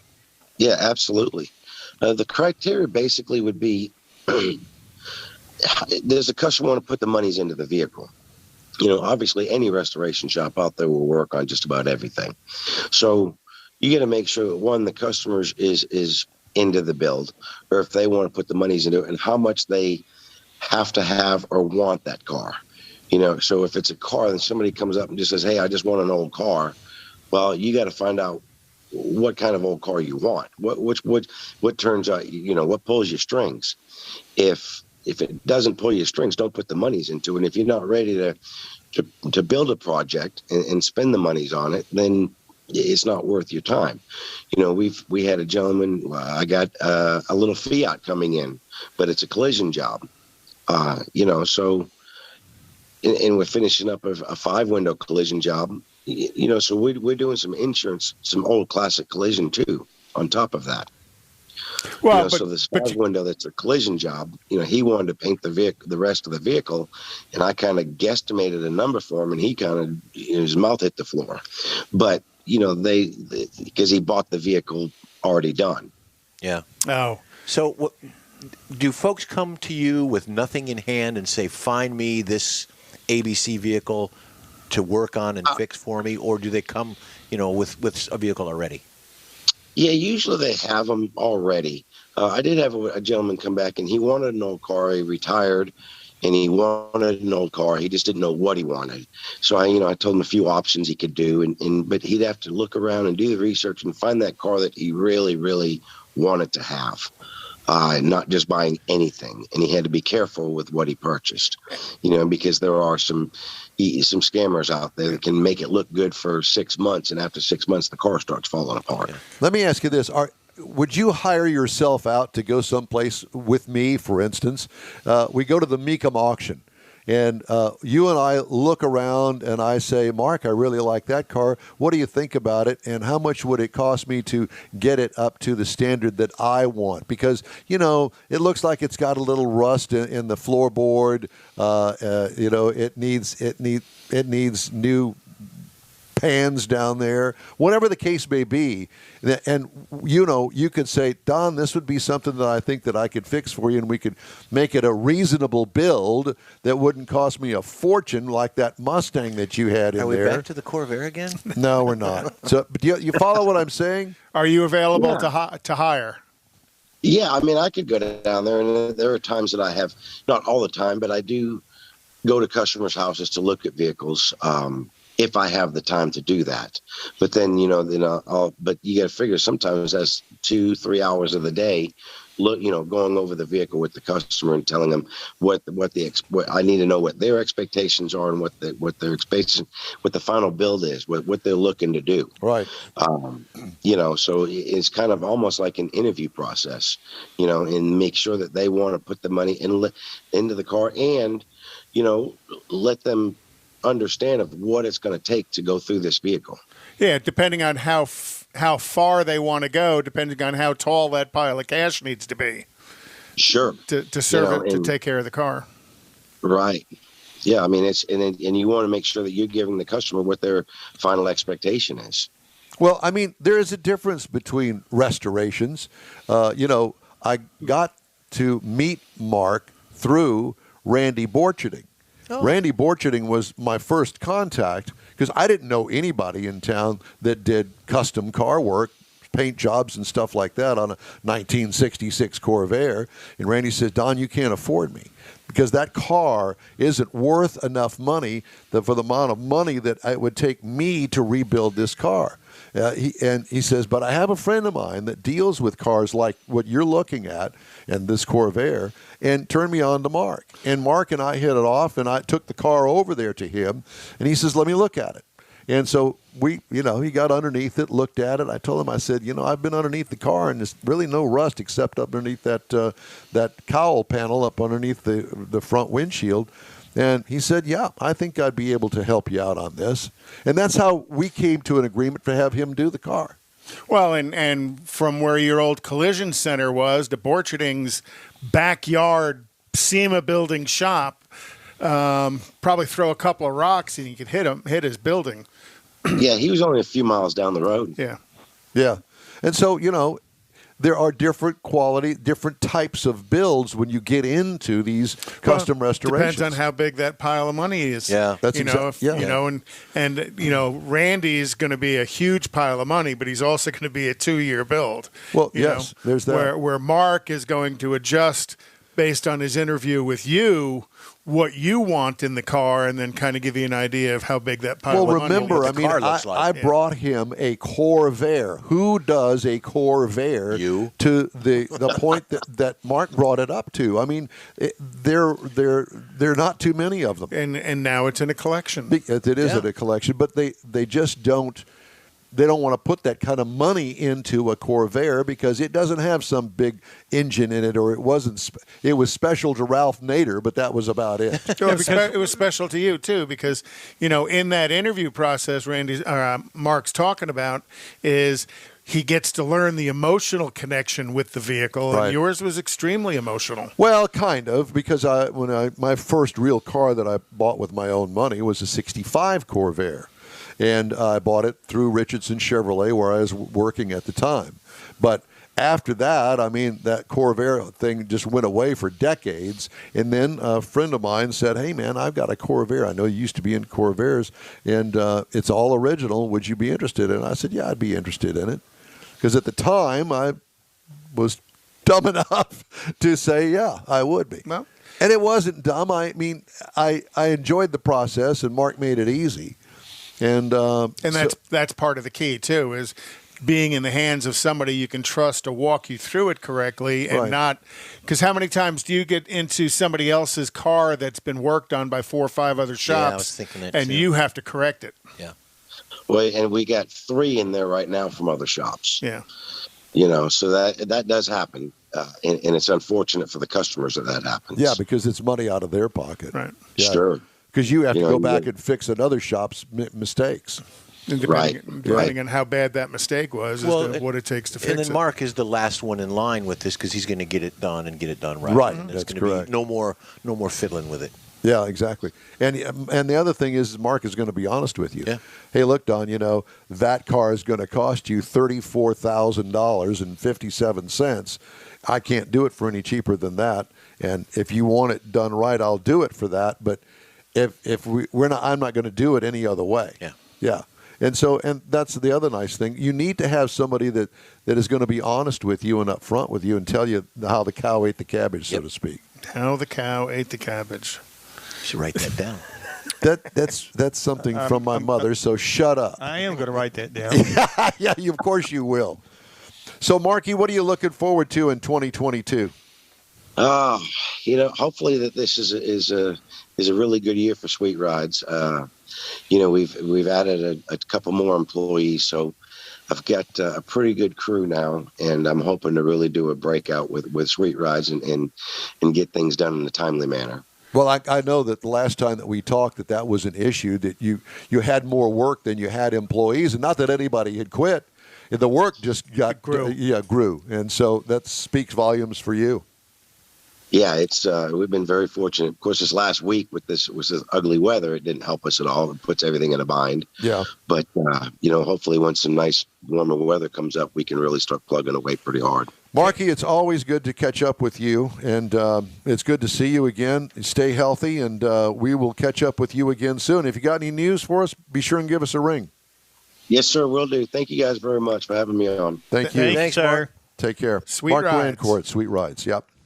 Hey, if you'd like to get in touch with us, shoot us an email. The address is info@inwheeltime.com. Time now for the Cruise In calendar.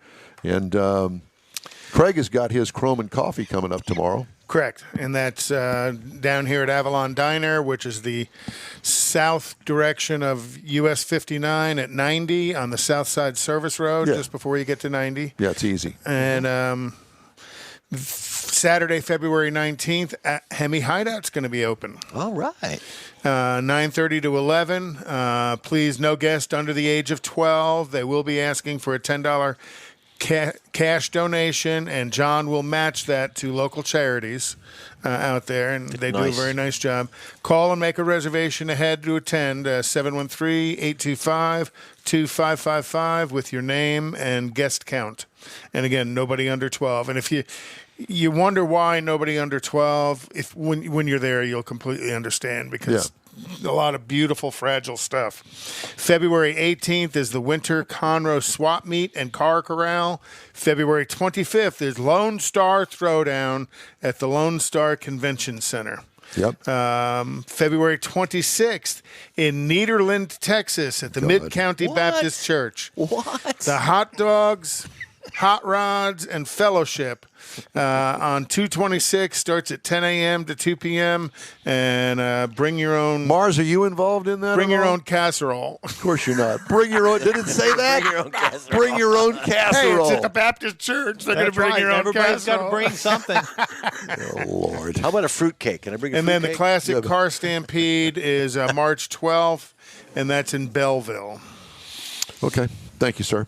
Time now for this hour's car review. Had a chance to drive and still driving today, and I'll tell you about that in a minute. The 2022 Cadillac CT5V. Conrad had beans this morning. Here, let's just go ahead and cut all that crap off over there because that's going to kill me here. This is the CT5, which you can get in a 4 or 6 cylinder as well, but it's not the CT5V. I had the V Blackwing, which is the supercharged V8 engine from General Motors. Mid-size sedan, seats 4 passengers. 4. Well, the driver and 3 passengers. How's that? It replaces the Cadillac CTS. Sleek, fastback design with edgy Cadillac front-end splitter. Very much so. Lowered stance with bulging wheel openings. Quad exhaust, spoiler, blacked out lower valance, big fat tires, and awesome wheels. What I liked about it, every stinking thing about it, especially that super exterior design. What could use improvement? Nothing. Don't touch it. Interior. 3 unique interior packages to choose from. We had the two-tone leather throughout, carbon fiber accents with well-laid-out dash, multifunction instrument cluster, and an awesome infotainment system. Cargo and trunk room, well, it's got a small opening. It's okay. It does. I mean, if you want to take long trips with steamer luggage, you're not going to do it in this. Remember, it is a mid-size sedan, not a gigantic boat from years past. What I liked about it, the sporty attitude from Cadillac. I don't know how else to put it. Look at that interior. Well, that's that whole Blackwing V-Series experience. Yeah, and what could use improvement? Somebody help me. Here is what I wrote down. I can't think of anything. A 6-point harness. If I had unlimited funds, I would buy this car. Somebody asks me all the time, well, what car do you really like? Well, what are you talking about? You know, you're talking about a sports coupe. We're talking about a sedan, an SUV. Well, what are we talking about? Well, when it comes to a 4-door sedan, this is the cat's meow. 6.2-liter supercharged V8 with 668 horsepower and 659 pound-feet of torque through a 10-speed automatic transmission. And get this. A 6-speed manual is available on this. Yay. It's the only manual that I know of that Chevrolet, General Motors in general makes anymore, but they put it in this car. Wow. Unfortunately, I didn't have the manual, but I'll tell you, I don't think I would get the manual. Did you paddle shift it? I paddle shifted it, and it's got a button on the steering wheel. It's called V. Press that button, and the instrument cluster lights up red, and it changes the whole parameters shift and pattern. Dynamics everything of it, about the entire car. It comes to attention. And when it makes those shifts through 10 speeds, bam, bam, bam, bam, bam. It ain't messing around. None of that. Dude, it is spot on. Oh, my God. It hits it. And it's got, obviously a rev limiter on it. Did you hit it? Just Obviously, a rev limiter means he found it. And if you use the paddle shifters, just as it hits the rev limiter, it shifts. And wow. the scary part about it is that because it's not my car, and I'm a little bit leery of losing control of the car, even though with 668 horsepower, even though it has a traction control on it, it doesn't fix stupid. Right. No. Okay. Correct. Doesn't control stupid. Yep. 13 miles per gallon city, and 22 highway. I got about 18 miles per gallon, but most of mine is on the freeways. So you can, if you feather it, why would you feather it? But if you feather it, you can get 18 miles per gallon. But this is all about horsepower and badassness. What I liked about it, the controlled power. What could use improvement? Well, I think that a 6-point harness and a roll cage. Probably. But I think along with this black wing package, with all that horsepower, I think that really what you need to do is you need to have mandatory track time and with an instructor, so you get to know what the car will do It's capable and of. what it won't do and how you can prevent stupid. Minimize Ride and handling. Hit the steering wheel monitor V button, and the performance setting comes to attention. What could use improvement? Nothing. Base trim price, $83,995. This one was $99,670. The base price is $84,990. I don't care. It was fine. Competitors. The BMW M5 for $103,500. The Mercedes-Benz AMG GT 53, not the 43, but the 53, $89,900. And the Audi S6 for $73,900. And those are starting prices for those cars. And the S6 isn't a V8. The S6 is I thought the S6 is a supercharged V6. I'd rather have the V8. Hello? No, I sat and rode in the Blackwing, and it's a nice car. It is. And you know I'm a Cadillac guy, and I was in awe. I got a word that they're coming to pick it up today. Oh no! Over your cold dead fingers. That's right. That's Cold for sure. Okay, it is time for our next commercial break. And I'm going to try and not mess this up. I'm going to try to make it happen the way that it's supposed to. We're fine. The In Wheel Time Car Show streams on Facebook, YouTube, Twitch, and InWheelTime.com. Podcasts are available from your favorite podcast source. The In Wheel Time Car Show continues right after this quick break. Uh-oh. 2022.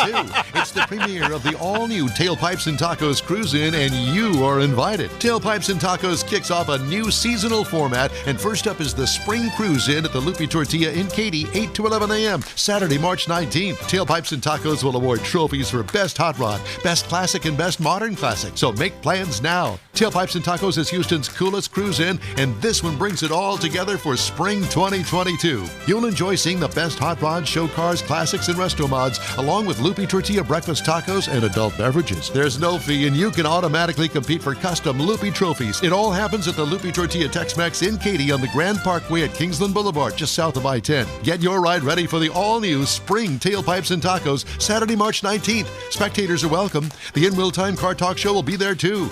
Let's celebrate the arrival of spring and the return of Tailpipes and Tacos, March 19th. We'll see you then, weather permitting. Is your business or company looking to stand out in a crowded advertising market? Looking to reach the real auto enthusiast? Well, you found it. You're listening or watching In Wheel Time, and so are your fellow enthusiasts. The In Wheel Time Car Show now reaches 500,000, and we can put together a marketing plan that will engage them in your product, business, or service. To get the tires rolling, just shoot us an email to our marketing director, Jeff Zekin. His address is jeff@inwheeltime.com. If you're in charge of your company's small, medium, or large business anywhere in the U.S., let the On Hold Company help you retain customers and promote your business on your telephone system. Promote special sales or company info when placed on hold. The On Hold Company provides custom on-hold messages with professional male or female voices, licensed background music with no long-term contract, no monthly recurring bill, and updates your messages as needed. Call the On Hold Company at 713-223-HOLD or go to onhold.net.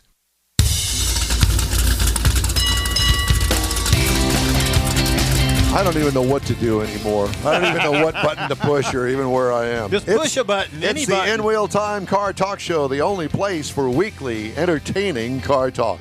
Ahead, Conrad has the popular This Week in Auto History segment. We'll get you updated on the stories making car news this week. Thanks for joining us today on the In Wheel Time Show, live, broadcasting from our Palatial. I was trying to find Studio A. Yes, Studio A. We'll go palatial, Studio A. Not palatial, but we're on our third camera too, so yeah, there's that. Well, at any rate, we're here.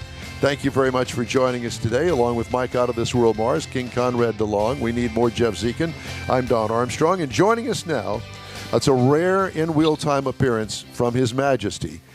Ladies and gentlemen, here he is, Sergeant Stephen Woodard, State Trooper Extraordinaire from the Department of Public Safety, USA. Hi, Steve-O. How you doing, brother? Hey, pretty good. I'm in Studio F. Is that the F Troop? Yeah, because it's cold. I don't want to say what I want to say, but I'm in Studio F, and let me tell you fellas something. Well, it's cold. Oh, yeah. Well, it is cold. How have you been? Pretty good. Can you hear me clear? I'm out here in the backwoods of Waller County. Yeah, we can hear you fine. We hear you just fine. Are you running radar out there this morning or something? That's a secret. It always is. We'll know if he jumps on the steering wheel and flips on the lights and leaves. That's it. Hey, so real quick, fellas. Unfortunately, I gotta be a bearer of bad news. You know, as a state, we're sitting at 288 fatalities already here within the state.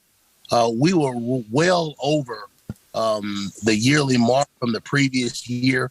Well over, it was like somewhere around 3,400 plus fatalities in this state when it comes to death. So I'd like to remind folks, and of course not your listeners, because I'm sure all of our listeners here that they drive safe and do what they need to do within the parameters. But tell your kids, be mindful of your speed. Don't drink and drive, please. Wear that seatbelt, and let's just try to share the road. Whenever I hear Don say something is the cat's meow, that means something's pretty good. So I want to present something to you that's the cat's meow to keep us safe, because we all know about this unfortunate crime epidemic that we're facing in, of course, Harris County and abroad. Do we not? Absolutely. We do. Yeah, we do, unfortunately. Okay, so I didn't know if you guys were hearing about this. So the state of Texas, of course, we have a program called the iWatch Texas program. And basically you can get it, of course, in an app form. You can report these particular incidents that I'm about to present to you on your computer. And the iWatch program is basically designed for you, the Texan, doesn't matter which corner of the state you're in, to report anonymously any type of criminal activity. And basically it's a hub that we keep track of for all law enforcement agencies here within the state. So I'm just going to give you a factual example. You have a situation to where you know that there's some criminal activity within your neighborhood, or if there's an incident at a school where you think that there is a kid that's coming to the school constantly with a pistol or whatever, you can report that information on our iWatch the Texas program. And again, the website is iWatchTexas.org. When you log into that system, of course, it'll ask you if it's a school safety related incident or not, and then you choose, and then from there you'll conduct your reporting. And we receive that information and we hop on it immediately. Again, which the question is asked, is it anonymous? And it absolutely is. Of course, we're going to need some details because we're going to have to call you back, but your information won't be put out. The only way we can keep this state safe is if we all work together. I want to tell you something, Don. Right now, your troopers, we're going down to the Mexico border. Some cases once a month. I just got back 2 weeks ago for 9 days. And we're down there to ensure, of course, that Texas maintains its safe stronghold by combating the illegal drug trade, the undocumented folks infiltrating into the state. And it's most definitely a challenge. But we have that covered. The reporting aspect, we really would like the community to get involved. So if you would, consider going to the iWatch Texas, TX.org, the website. Take a look at it. And it'll be a wealth of knowledge for the citizens to maybe disseminate not only to the community, the church, the civic club, etc. Very good site to help us combat crime. Let me ask you, just to be sure, when you say I watch, EYE, or it's I like an individual? I, like iPhone. Sorry about that. The letter I, good question. The letter I, then watch, then yeah, I'm going to post a link up to it on our Facebook page. Please do. Very good attribute. So I got to give kudos. to TexDot. Mr. Conrad, I'm telling you right now, TexDot, they're our heroes. Amen. These guys and gals during this winter epidemic that we're dealing with, they've deployed over 4,000 men and women, about 2,500 pieces of equipment to get out into the community to, of course, lay down that brine. And we get questions all the time, what in the world is that stuff? Because the old days of throwing out salt or some type of sand, that's over with because it leaves a mess. So they put out this brine, this chloride solution mixed with water, and they douse, of course, all of our bridges, highways, etc. And man, let me tell you something, that stuff works. Now, I mean, again, you still can't drive 100 miles an hour, but it helps. And definitely. The first piece that's attacked during these winter storms is our bridges. Look, guys, yesterday, not last night, but the night before last, we already knew it was going to happen. As soon as 10 o'clock hit, wrecks. We had a 10-car pileup on the flyover of 99 because people are not mindful, of course, of the driving attributes. So big kudos to TexDot. Those men and women, they came out at least 48 hours before the event and during the event to put out that brine. And, man, it really helped reduce a lot of crashes here within the area. So big kudos to those guys and gals. And driving in this morning, because I take Beltway 8 and do a couple of the flyovers on Beltway 8, you could see that they were out because whatever they're putting down on the ground, not that it looks wet, but it's dark, so you can kind of see that it's there. Yeah, for sure. And the smart driver is going to slow down anyhow because you see that that change of color of the road. It's time to pull back on your speed and make sure that everything's safe as you roll into it. You don't know if it's ice or what. Yeah. But I got a question for you.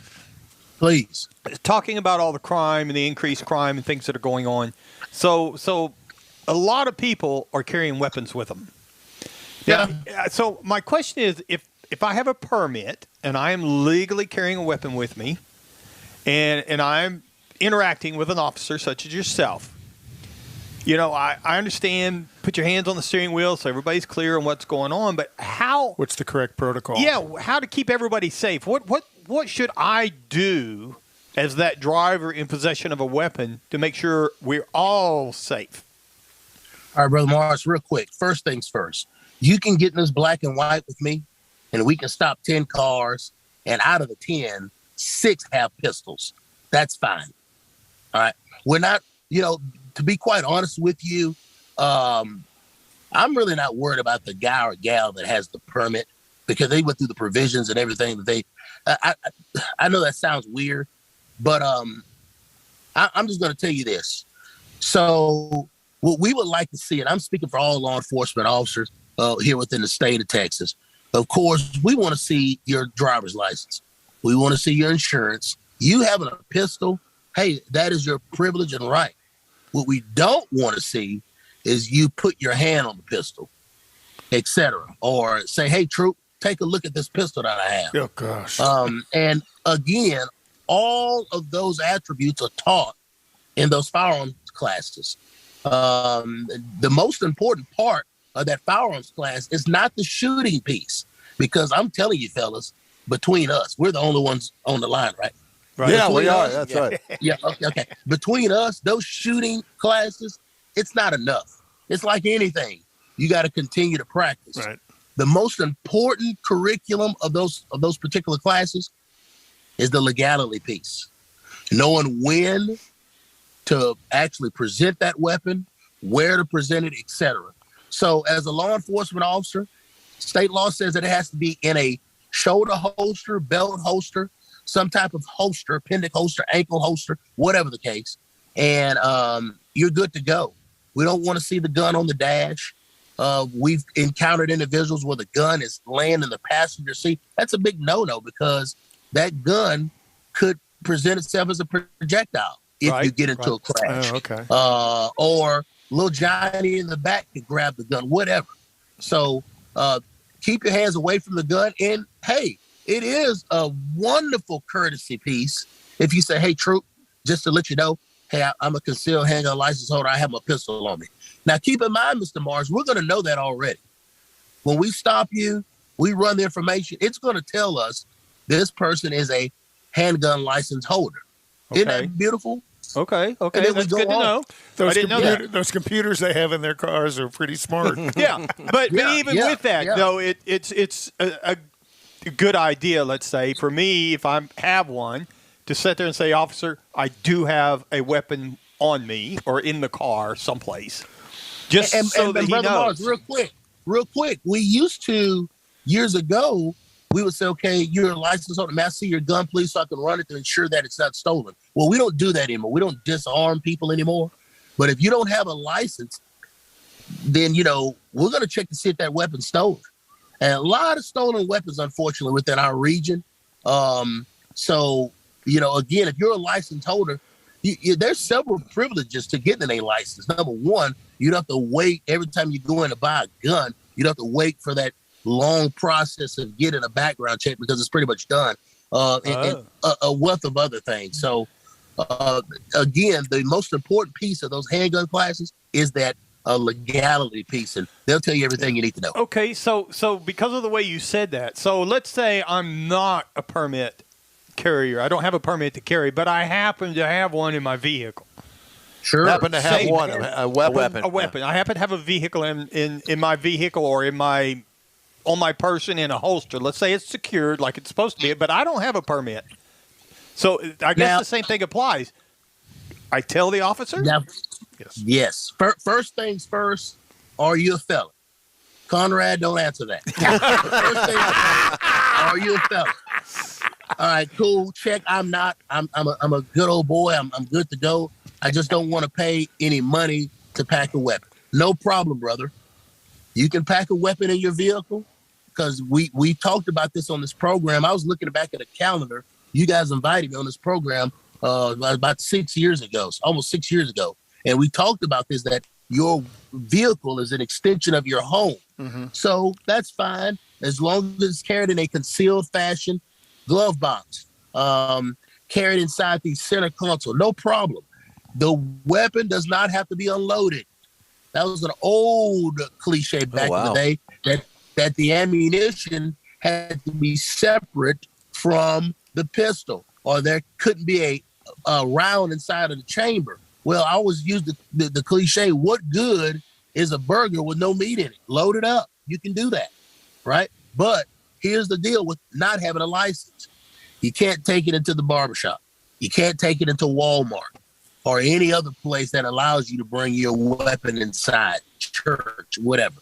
That license holder, he or she has the privilege of not only having the weapon in the vehicle, but taking it inside of venues, etc. Okay. So just a little known fact. Look, go ahead. Little secret real quick, Mars. So today, last week, me and my sons, we went to the car show last week. And today, once I'm done today, we're going to go to the monster truck deal. All right. Don't judge my family. I've been taking those boys to the monster truck deal for years. We're jealous. Now, a law enforcement officer, when we approach the gate at NRG, of course, before I go through the metal detector, it's going to go off.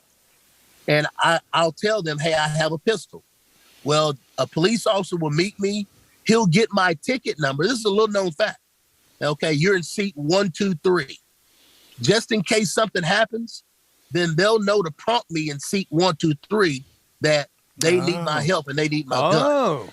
Well, now, the regular citizen can't bring a pistol in NRG, but I can in provisions that I don't go in and don't drink, etc. Yeah. So people don't know that even though the law enforcement officer, that guy or gal, even though they're off, you're always on.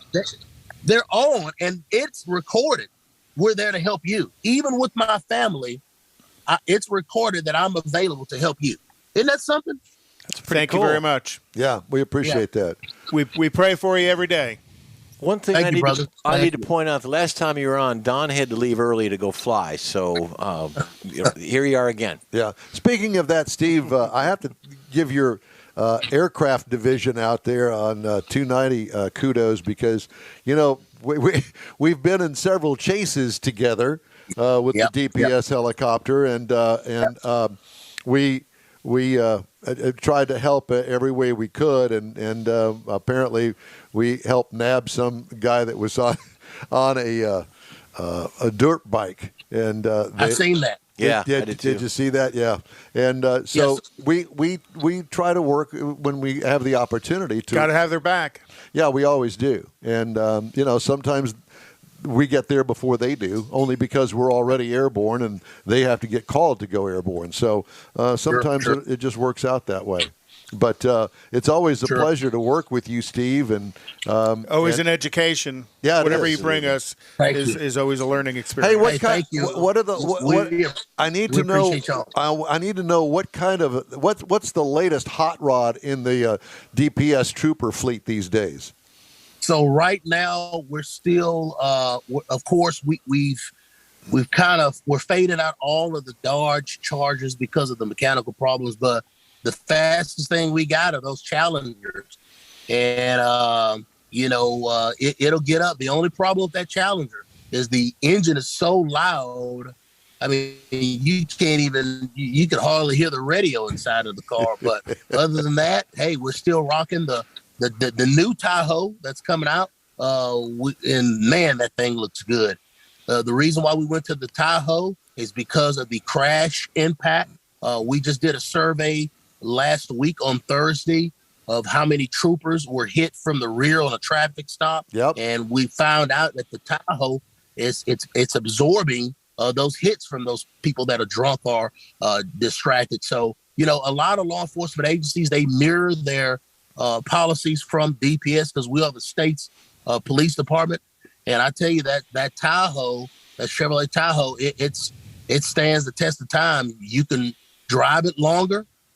It'll absorb the impact. It's a wonderful shield if need be.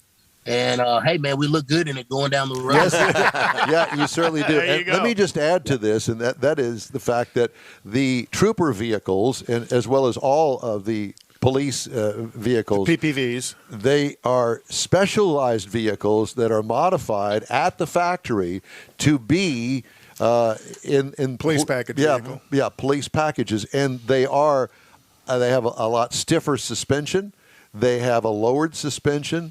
They also have strengthening in the body itself. In all of the communication devices that are built into the vehicle. Not all of them are up front where he is. And they're specialized vehicles, and they work real good, let me tell you, because I've seen all the chases with these vehicles involved, and they work. Except when chasing Hellcats. That's when we bring you. Oh, That's right. That's the Don Armstrong. That's my bailiwick there. Yeah. Exactly. We still talk about 15 minutes of fame. Yeah, well, that's right. My 15 minutes of fame. Well, at any rate, it was a fun chase for me, but tell you what, that guy put so many lives in danger by doing what he did. And he needed to have my mother go over there and whip his ass. Yeah, that's it. That'll work. Yeah. Need the Cadillac Blackwing. Yeah, the Cadillac Blackwing. Steve, I'm driving a car right now that you'd love. It's the new Cadillac CT5V Blackwing.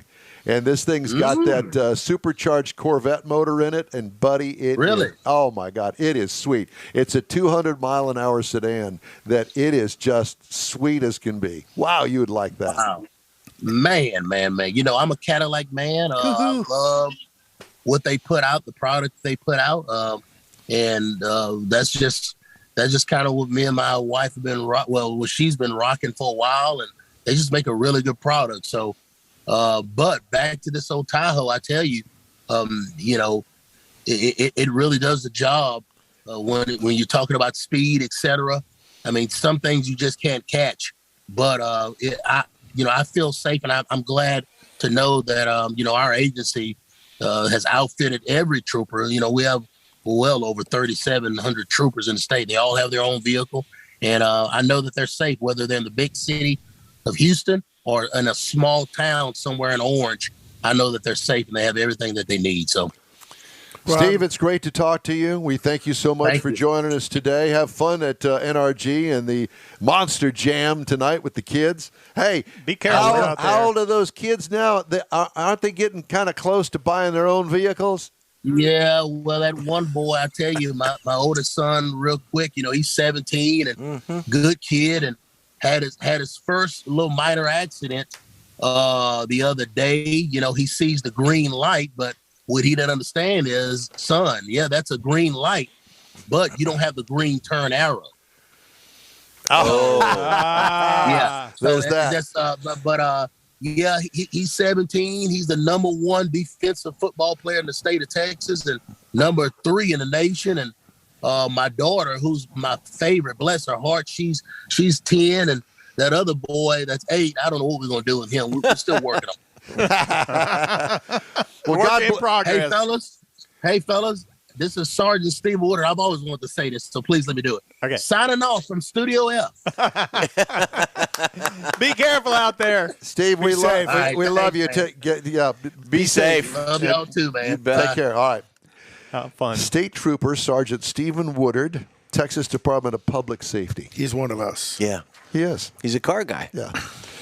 You know, I love talking to Steve. He's always fun stories. Wouldn't you love to have him as your next door neighbor? Oh, he'd be a hoot. Absolute hoot. And listen, or a ride have along. each other's back, or that is that. All right, time now for This Week in Auto History, and Conrad has the This Week in Auto History. That'd be TWAH. Well, and I don't know if we got photos. We didn't get photos, so I'm going to kind of shoot through this. In 1886, Carl Benz patents the first successful gasoline-driven automobile. It was a 3-wheeler with a tiller drive. Yeah. And then in 1920, Mustada, who started the Toyo Cork Company in Hiroshima, Japan, which was the founding company of Mazda. Mm-hmm. Yep. So Did Mazda he get blown up in the bomb? No. Well, a lot of their production, yeah, they took. Well, it was Hiroshima. They took a lot of destruction. I was just going to say, yeah. You know, and you look at Mazda today, very well known for affordable, quality performance vehicles, and the Miata's one of the most raced cars in the world, and great drag racing cars too. In the name of our good friend on the NHRA drag racing tour. Dun dun dun. In a Mazda? No, Toyota. Oh, Toyota. Oh, yeah. I was thinking Mazda. Antron Brown. Yeah. Mm-hmm. And then in 1937, the prototype. This is hard to do without pictures. In 1937, why are there no pictures? It didn't load up. The file was corrupted, and we didn't want to turn everything off and reload it. Rolls-Royce released the prototype of the Wraith, which was the first model post-war period building the Wraith, which was the big, huge headlight and long hood. Yep. Oh, gorgeous car. I'm trying to draw a picture of it. Yeah. And then in 1942, the end of automobile production was this week. Chevrolet, DeSoto, Chrysler, Ford all ended production at the end of January of 1942, and then they restructured everything to do wartime production. In 1948, the first automotive tail fin hit the road. General Motors chief designer Harley Earl was inspired by the P-38 Lightning fighter of World War II and borrowed those elements and put tail fins on the back of a 1948 Cadillac. It was a real good-looking car if we had a picture of it. In 1960, in a special racing series of small-bodied cars at the Daytona International Speedway, the Plymouth Valiant captured the top 7 positions of the race. Did it have the push button transmission? I don't know. They were 6 speeds. That slant 6. They were all 6 speed powered. Hey, don't laugh. There was a Corvair running in that race. Oh, well, I'm going to laugh. And then in 1969, this week, John DeLorean was named executive of Chevrolet, having risen through the Pontiac division, where he pioneered the GTO and the Grand Prix models. And his start at Chevrolet was the Vega. Mm-hmm. Vega. I had 2 of those. My brother had one. I had a 72 and a 74. The little wagon-looking thing, the little panel. No, it was a 2-door coupe, the cheapest one that you could buy. That's all I could afford. And then he led Chevrolet to 3 million cars and trucks in 1973, that's a lot of iron. And poised as a top candidate for the presidency of General Motors, DeLorean walked away from Chevrolet in 1973 to start his own business, the DeLorean Motor Car Company. Dun, dun, dun. Okay, well, that's it for this hour of the In Wheel Time show. Well, we're going to take a quick break. We'll be right back, and stay with us. We've got more exciting things to come. As soon as I press the right button. Houston, we have a date. Saturday, March 19th, 2022. It's the premiere of the all-new Tailpipes and Tacos Cruise-In, and you are invited. Tailpipes and Tacos kicks off a new seasonal format, and first up is the Spring Cruise-In at the Lupi Tortilla in Katy, 8 to 11 a.m. Saturday, March 19th. Tailpipes and Tacos will award trophies for Best Hot Rod, Best Classic, and Best Modern Classic, so make plans now. Tailpipes and Tacos is Houston's coolest cruise-in, and this one brings it all together for Spring 2022. You'll enjoy seeing the best hot rods, show cars, classics, and resto mods, along with Lupi Tortilla breakfast tacos and adult beverages. There's no fee, and you can automatically compete for custom Lupi trophies. It all happens at the Lupi Tortilla Tex-Mex in Katy on the Grand Parkway at Kingsland Boulevard, just south of I-10. Get your ride ready for the all-new Spring Tailpipes and Tacos, Saturday, March 19th. Spectators are welcome. The In Wheel Time Car Talk Show will be there, too. Let's celebrate the arrival of spring and the return of Tailpipes and Tacos, March 19th. We'll see you then, weather permitting. Is your business or company looking to stand out in a crowded advertising market? Looking to reach the real auto enthusiast? Well, you found it. You're listening or watching In Wheel Time, and so are your fellow enthusiasts. The In Wheel Time Car Show now reaches 500,000, and we can put together a marketing plan that will engage them in your product, business, or service. To get the tires rolling, just shoot us an email to our marketing director, Jeff Zekin. His address is jeff@inwheeltime.com. If you're in charge of your company's small, medium, or large business anywhere in the U.S., let the On Hold Company help you retain customers and promote your business on your telephone system. Promote special sales or company info when placed on hold. The On Hold Company provides custom on-hold messages with professional male or female voices, licensed background music with no long-term contract, no monthly recurring bill, and updates your messages as needed. Call the On Hold Company at 713-223-HOLD or go to onhold.net.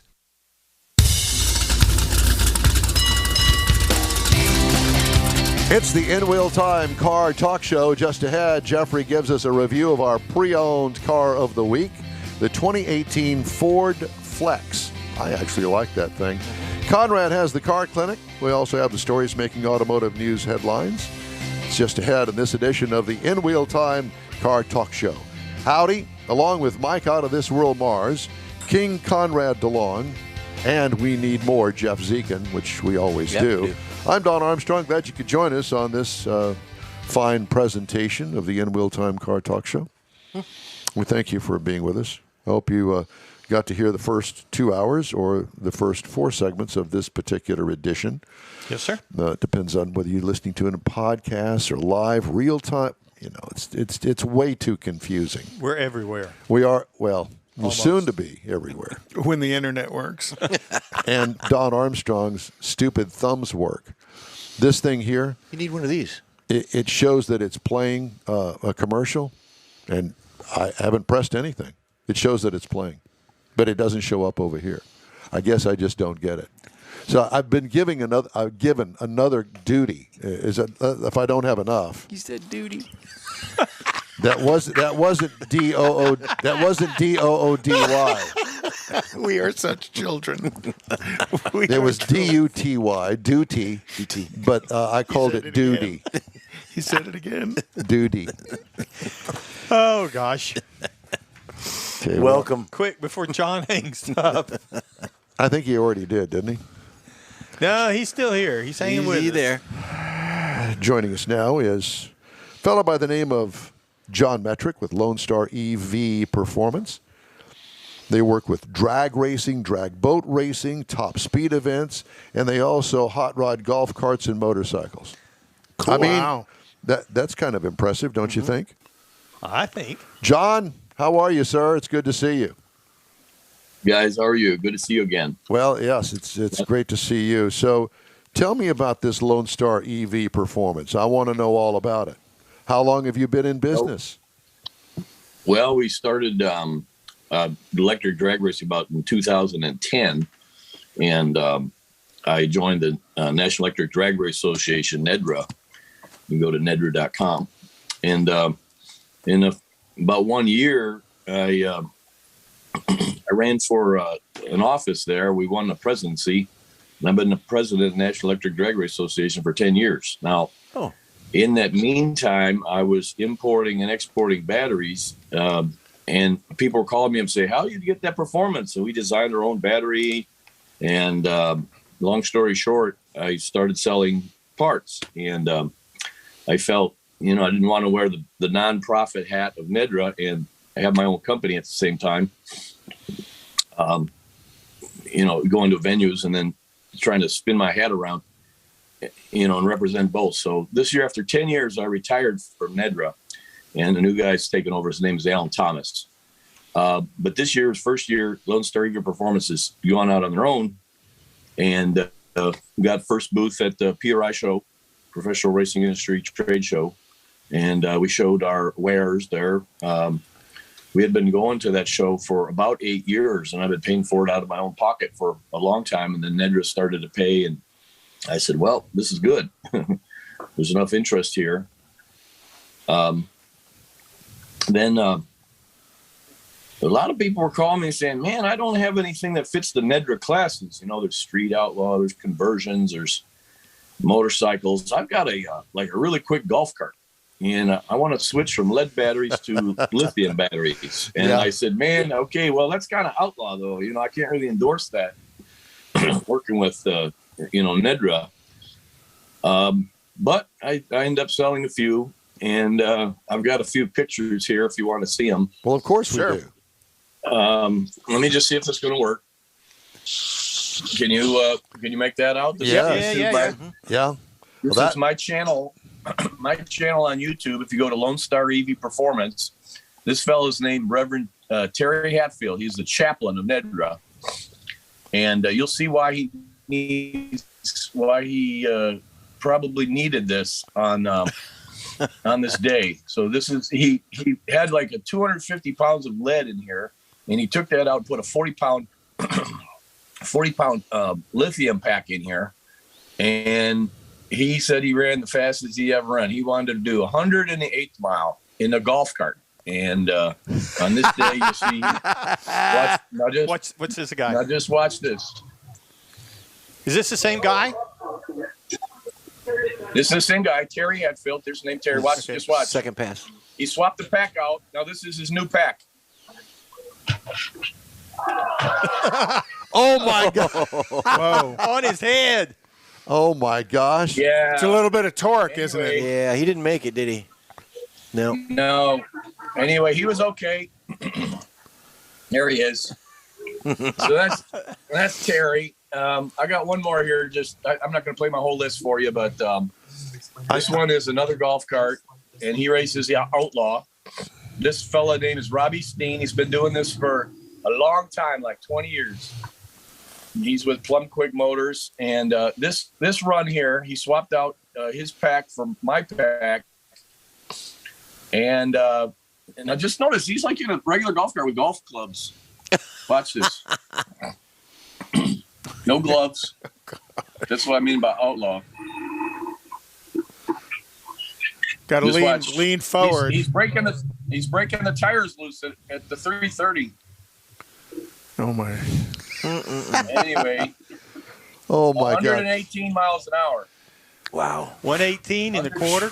In a golf cart with a bag of golf clubs in the back. I thought Netterville's was quick at 40 miles an hour. Hold my beer. Watch this. That guy's going 138 now. I couldn't find the video here quick enough, but so let's give you a little. So that's what you've got a Facebook page called EV Outlaws. You keep talking about outlaws, but you've actually kind of yeah. So tell us how your battery pack is so much faster than other people's battery packs. Unless I imagine there's probably some proprietary information, but give us some ideas as to what makes yours so much better. Well, the chemistry is kind of a high cobalt chemistry, but the original designs were that how batteries have the two tabs at the top, right? Right. They solder them. They goes back and forth, back and forth, back and forth. That's a pouch cell. Well, my background's in metallurgy, and we used to tear these ones that failed apart. And I always saw that the failure mode was in between the two tabs. When you're pulling huge current, it would try to go the shortest distance, right, from the one tab to the other tab. So you end up with this hot spot in between the two tabs. So I rearranged things. I had to order 30,000 cells. What I did is I made the tab really wide, like 2 inches wide, and then I moved the one tab to one end of the cell and the other tab to the other end of the cell. And then, of course, with our super high cobalt chemistry, we got cells that now perform. We call them like 250C rating. So it's pretty much a stick of dynamite. And I hope I don't regret saying that. Or put you on your lid. You basically took the fail point and basically redesigned it. Right. So we engineered around the failure points and then pushed the chemistry as far as it could go. And we've got some guys, motorcycles, they're in their sixth year on the pack. And I've sold to helicopter teams. I've sold to this month alone, I've talked to a guy who wants to put one in a tractor. As a sneak, like tractor pulling. Oh, okay. Like flip a switch and have 1,000 extra foot-pounds of torque at the end. Oh, so he's looking to hide it in a tractor. Guy from, we've talked to snowmobile racer, drag racer, a sandrail dragster, and a drag boat. The two. Yeah, actually, I'm working with three. About the drag boats. How does that work out in the water? Well, we haven't actually run yet, but everybody's calling me because nobody can get the performance they need to break the record. So somebody a while back, I'm going to say over 10 years ago, set the record at like 104 miles an hour, and it's a little skiff of a thing. Like you lay on the boat and DC motors and skip like a rock. Yeah. And no one's been able to beat that yet. It's just a matter of money, though. The technology's there. So we're just waiting for somebody to get up enough, $30,000-$40,000 and put it into a boat. And we think we can do about 200 on the water. Maybe get Buzz to get with them. Exactly. We're also working on a line of motors, 2,000 horsepower and above. 2,000 horsepower. Yes, sir. So the Ford crate motors are those cores are like around 400 horsepower. If you need to make more horsepower, you have to add like 2 and then 4, and then you have to gear them together. And so the Ford solution is a little bit complicated. You got 4 controllers and 4 motors, and they're all on a gearbox, and then he's got to have a transmission. And does this stuff weigh a ton? Does all this equipment, does it weigh a ton? Absolutely. In fact, not to badmouth Ford, but they created a car that's very nice. A couple $1 million unit, but it weighs. I think last report was 5,500 pounds. Yikes! And I can't imagine what the suspension's saying when it raises the wheels up. When it raises the wheels up and comes back down, I'm just... Yeah, as the whole front suspension collapses when it hits the ground again. Yeah, exactly. So are you doing this now for a living? Yeah, I still consult in the metallurgy business, but I'm right now. This morning we're working on 3 battery packs, and of course my car. I'm working on a Ford GT40. We're going to race at the Texas Mile. We're shooting for 300 miles an hour. And this is an electric conversion. It's electric kit car. Yeah, I couldn't chop up a real Ford GT. No, $250 million car. Yeah. And this is your car. This is your car you're working on. Yeah. So you can see that on YouTube as well. It's Event Horizon. I've got about 6 Facebook pages out there. We got EV Outlaws, electric boat racing. Of course, Lone Star EV Racing Team, and then we have Lone Star EV Performance, the storefront, if you will. I've got a favor to ask of you. Do you happen to know Buzz Smith? I do not know Buzz Smith. Okay, well, I'm going to introduce you to Buzz Smith, and I want you to get him in one of those cars of yours, and I want you to scare the poo-poo out of him. But would you do that for me? Buzz is a gentleman that we talk to with some regularity who promotes full pure EV cars in the automotive industry here in Texas. And he's probably watching right now, so if you want to hide your face, it's too late. But I'm thinking, maybe you could goad him into some sort of a deal where you go, listen, Buzz, come on with me. I got something to show you, and get him up to 200 miles an hour. See what a real EV and make sure that you put one of those cameras that you can see his face as you take the quarter mile in less than 5 seconds. Quarter mile range anxiety. Yeah. Would you do that for me? Right. I will. I do think, though, that you need to prep yourself, because first time I went down the track, I had tunnel vision so bad I had to get off the accelerator. And when I got down to the end, I'm like, what was that? I thought they left the flags on the track. They were so narrow. And then when I got down there, they were 60 feet wide. I go, what was that? I think that's what Antron Brown was trying to explain to us in his Top Fuel dragster. Exactly. At 5 seconds. Yeah, it's like steering down a straw. Yeah, that's exactly right. Well, how fun. So any of our viewers or listeners that are interested in EV performance, I have them on our Facebook page right now. Yeah, we're going to send them to you, John. Yeah, appreciate it. Thanks, guys. I got a golf cart that's going to need a new motor in a year or so. I'm thinking you can't afford what he's got to offer. Be my guess. And then do a golf cart review. I don't need a new motor, a new battery pack. Be doing 60 miles an hour down the sand. Then you take it to Easy Go and go down there. Yeah. They'll fix you up. Take the 400 pounds of lead out and put in 100 pounds of lithium, and your car weighs 300 pounds less. It's literally like you just got instant performance advantage. So are you building these batteries on a custom order basis, or do you have somebody that you've said, I want you to build a whole mess of these things when I place an order with you? A mix. I sell the Jake's Junior dragsters. So you've seen those electric dragsters from Jake. We build all those, so I keep inventory of those.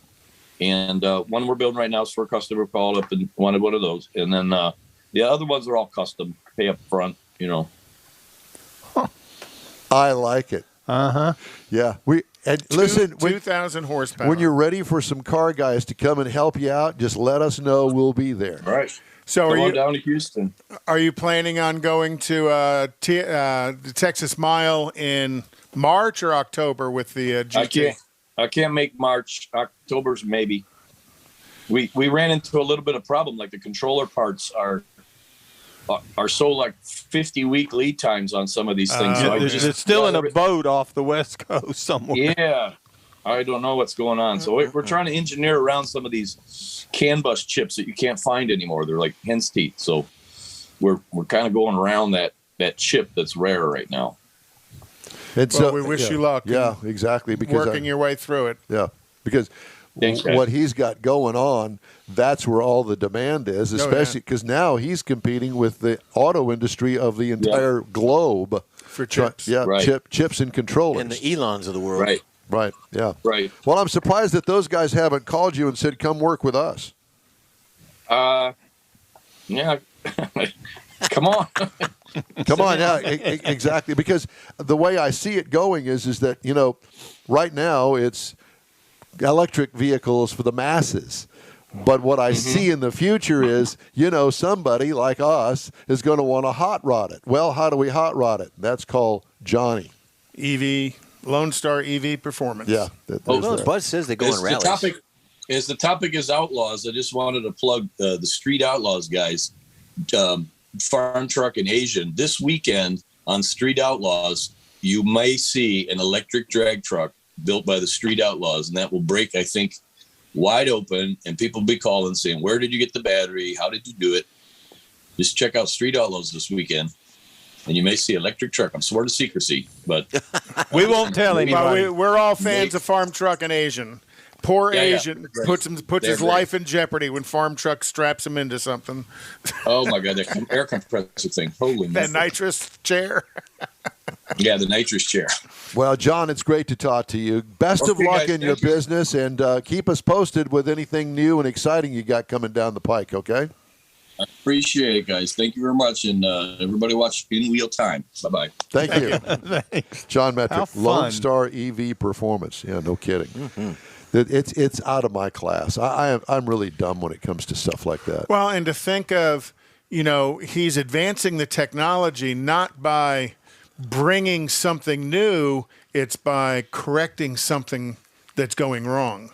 You know, when it's not necessarily going wrong. Yeah, it's just a exactly. different way of doing it. Yeah. Thinking And outside creating- the box. and creating that much more power and being able to put so much more power through that junction he's talking Dude, about. that's crazy. And hey, you know, you strip weight out of one of them, you know, it makes it better performing. I like it. Okay. I got to figure out where we are here. Racing calendar or review? Well, But you we're know, still early. or We're both. early. Guess what? I don't have in here. We're early. It's the pre-owned car of the week. See, I had it crossed off of this sheet. Well, I don't. See, he crossed you off, Jeff. I'm out of here. We don't need more already. Jeff. I'm gone. It's been nice knowing you. No, that was from a week ago, but at any rate, let's do Bernie. Bernie Sanders. Sure, come on, let's go this way. Give me $1. So me let's your money. let's do the racing calendar, shall There we? you go. All right, so tomorrow, starting at like 12:30, going on to like 10 o'clock tomorrow night, is going to be the Clash at the LA Coliseum for NASCAR. It's going to be like this 8-hour event. It's a quarter-mile racing surface Asphalt track. that they've stuck into the LA Coliseum. And if you've ever been or seen the LA Coliseum, which you have, I'm sure. Where they play football? Where they play Where they football. play football. USC. They put a track inside there. They didn't take out any seats. Oh no, none of that. It's just Put a track inside. Uh-huh. And they say it's sold out. They say the Coliseum will hold somewhere in the certain configurations in the 100,000 people, but they say they have this one cut down to about 70,000. Well, you realize that the Coliseum doesn't have decks, different seating levels. It's all it's just a one. bowl. Just It's a bowl. bowls. Yeah. Yeah. And I want everybody to wear a mask out there, so don't Yeah, talk. exactly. Well, you're gonna have to have a vaccine card to get in, I'm sure. Well, whatever. Or to get Okay, out. what else? And then the February 17th is the duels at Daytona. The 20th of February is the Daytona 500. NHRA Nationals in Pomona start February 17th through the 20th as well. And then Formula One doesn't happen until March. 24 hours of Daytona was actually pretty good racing. Yeah, I enjoyed it. Watching headlights go around. The at night. the end of the race, those two Porsche GTD cars was awesome. Yeah. Pushing and shoving until eventually one of them kind of bounced through the dirt. The Beating other- and banging. Yeah. It was very, very good racing. IndyCar starts February 27th at St. Petersburg, and then they come back. They're here March 20th in Texas, and that's it. Okay, thank you. Perfecto. Thank you, sir. All right. We have, every segment of our program, which there are 6, but I guess it would be 3 of these 6 segments, we have a car review. And it would be 2 of them, new car reviews. Mike does 1, I do 1. And then Jeff gets the Clean up. the cleanup, Aisle 4. the distinguished moment of the hour, and he gets the pre-owned car of the week. And we let him choose which pre-owned car of the week, and he gives you the value of the current value of the pre-owned car of the week, and usually it's 3 or 4 years old, something that we could go out and buy if you could find it. And we all know that Jeff is not just a Cadillac fan, but he's a wagon fan. Yeah. Yes, that's right. Very much of a wagon fan. Wagon fan, yeah. Okay, so what do you got? This turn all your decoder rings to stun. This is a 2018 Ford Fusion. No, Ford Flex. Flex, yeah. I said Fusion because I had Fusion on here. That's confusion is what you've got on there. Exactly. See that? So it wasn't me this time. Not this time. We'll But blame there are you available anyhow. trim Show's levels. not over with, though. No, we're going to continue. Give it time. The trim levels are the SE front-wheel drive, the SEL front-wheel drive, SEL all-wheel drive, and the limited front-wheel drive. Right now we're going to check out the SE front-wheel drive. It is a mid-size SUV. It is a 7-passenger vehicle. The 2018, 2019, kind of the same vehicle, Ford Flex, finishes near the bottom of the midsize SUV rankings. While the Flex does some things well, most class rivals the superior in terms of performance and interior quality. The Ford Flex ranked 15th in the midsize SUV category. Of 15. 15th in the SUV with 3 rows, and 33rd in the crossover SUV category. Ow! So I'll bet you could pick one up for a bargain. Yeah, and I'm being kind. The exterior features of the 2018-19 Flex is part of a generation that began with the 2009 model. Since 2016, there have been very few major changes to the vehicle. If you stick with a used model from 16 to 18, you'll get the car that's nearly identical to the new model and potentially thousands of dollars cheaper. If you're interested in a used model, be sure to check out the 2016, 2017, and 2018. Well, you're talking about the 18 now. Right, but Okay. I'm giving you the wide variety because nothing's no changed. difference between them. Exactly. Thank you, Conrad. Boy, is that dated. The Ford Flex seats 7 people. The first 2 row seats provide plenty of passenger space, but the seats themselves could use more support. The third row seats are big enough for adults, but people they feel cramped, and they don't want to sit in the back for a while. They get out, they don't want to sit there anymore. The Flex has 287 horsepower V6 engine, fits the bill most of the time, but doesn't move the vehicle as easily with a lot of people or cargo in the vehicle or on board. The 365 horsepower twin-turbo V6, also known as the EcoBoost, feels much stronger and delivers better acceleration than people find in the mid-size vehicles. So the bigger the motor, the better you're going to have it. Almost every competitor gets better gas mileage than the Flex. The Ford earned 16 miles per gallon and 23 in the 16 miles per gallon in the city, 23 on the highway. With the base engine. Ratings drop slightly with the turbocharged engine. So you're making fun of me earlier about using the word duty. This is duty with a D-O-O-D-Y. Yeah, it's kind of implied. Almost every competitor gets better gas mileage than the Flex. Oh, we already did that. Compared to the rivals like the Highlander and the Pilot, you'll spend at least $300 more per year on the Flex gas. But with today's economy and the price of gas, it's probably like $9,000. The Flex is not a great option for most buyers. Listen up, Mike. There are some reasons to like the Ford SUV, but it doesn't provide anything that you can find in the higher-ranked vehicles or classes in its field.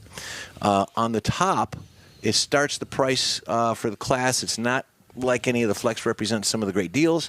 Unless you dig really deep into the exterior styling, you should pass over this Ford. Did you read this before you actually did it? I had some notes in there, and I was trying to do it. Look at the Toyota Highlander and the Honda Pilot. They're probably going to be better vehicles for you. So you didn't like this one. To me, and that's why no. We're not done. But go ahead.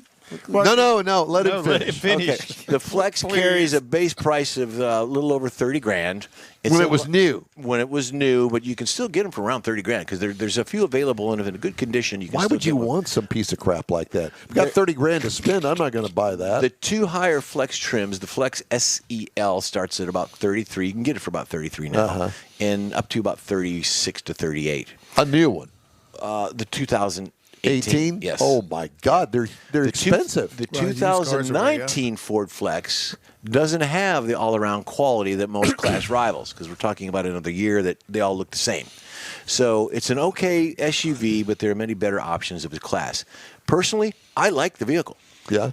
It's just that a lot of people don't, and the reviews state that, hey, there's better things out there, people. Well, the last time I drove one, which has been several years ago, and it may have been 2018, 2019 for that matter, but I did like it. Did you go to Portland? Did you go to Portland with me when I went out there to drive that thing? No. I had one here. Oh, my God. I like it this. was okay, but it wasn't all that. That's why I start this off as the Flex. To me, I don't see that as an SUV. I see that It's a wagon. as a town and country wagon. That's right. Yeah. And there aren't many of those available on market. It's kind of like the family truckster. Exactly. And for that, it fits the bill.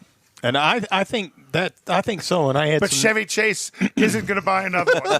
Yeah, but all in all, I like the vehicle. It does have there's a lot of downsides to it, but you can get. I had I'm not spending one- $30,000 on a used car like that. One last thing, I want to say hi to Leslie out there. Hi, Leslie. Hi, Leslie. Hi, Leslie.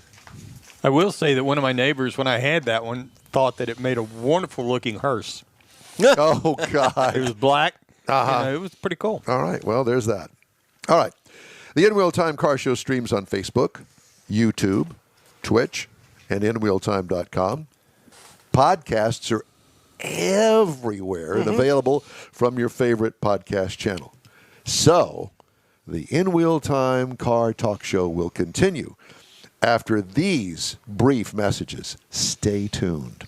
Houston, we have a date. Saturday, March 19th, 2022. It's the premiere of the all-new Tailpipes and Tacos Cruise-In, and you are invited. Tailpipes and Tacos kicks off a new seasonal format, and first up is the Spring Cruise-In at the Lupi Tortilla in Katy, 8 to 11 a.m., Saturday, March 19th. Tailpipes and Tacos will award trophies for Best Hot Rod, Best Classic, and Best Modern Classic, so make plans now. Tailpipes and Tacos is Houston's coolest cruise-in, and this one brings it all together for Spring 2022. You'll enjoy seeing the best hot rods, show cars, classics, and resto mods, along with Lupi Tortilla breakfast tacos and adult beverages. There's no fee, and you can automatically compete for custom Lupi trophies. It all happens at the Lupi Tortilla Tex-Mex in Katy on the Grand Parkway at Kingsland Boulevard, just south of I-10. Get your ride ready for the all-new Spring Tailpipes and Tacos, Saturday, March 19th. Spectators are welcome. The In Wheel Time Car Talk Show will be there, too. Let's celebrate the arrival of spring and the return of Tailpipes and Tacos, March 19th. We'll see you then, weather permitting. Is your business or company looking to stand out in a crowded advertising market? Looking to reach the real auto enthusiast? Well, you found it. You're listening or watching In Wheel Time, and so are your fellow enthusiasts. The In Wheel Time Car Show now reaches 500,000, and we can put together a marketing plan that will engage them in your product, business, or service. To get the tires rolling, just shoot us an email to our marketing director, Jeff Zekin. His address is jeff@inwheeltime.com. If you're in charge of your company's small, medium, or large business anywhere in the U.S., let the On Hold Company help you retain customers and promote your business on your telephone system. Promote special sales or company info when placed on hold. The On Hold Company provides custom on-hold messages with professional male or female voices, licensed background music with no long-term contract, no monthly recurring bill, and updates your messages as needed. Call the On Hold Company at 713-223-HOLD or go to onhold.net.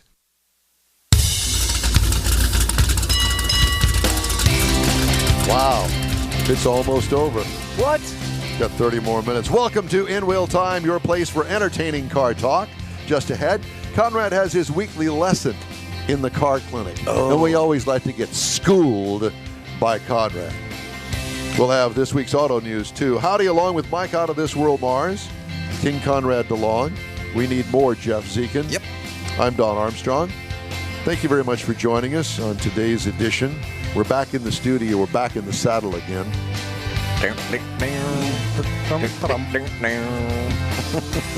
Back in the saddle again. What'd you guys do with the money your parents gave you for singing lessons? Well, You have no room to even go there. I spent some of it on gambling, some of it on whiskey, and the rest I wasted.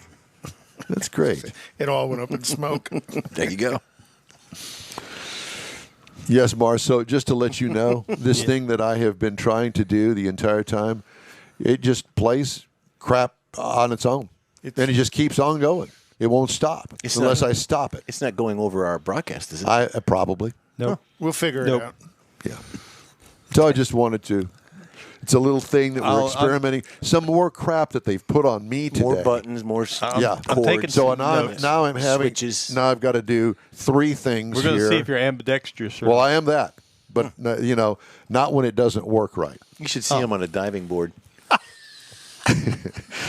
Can you see that?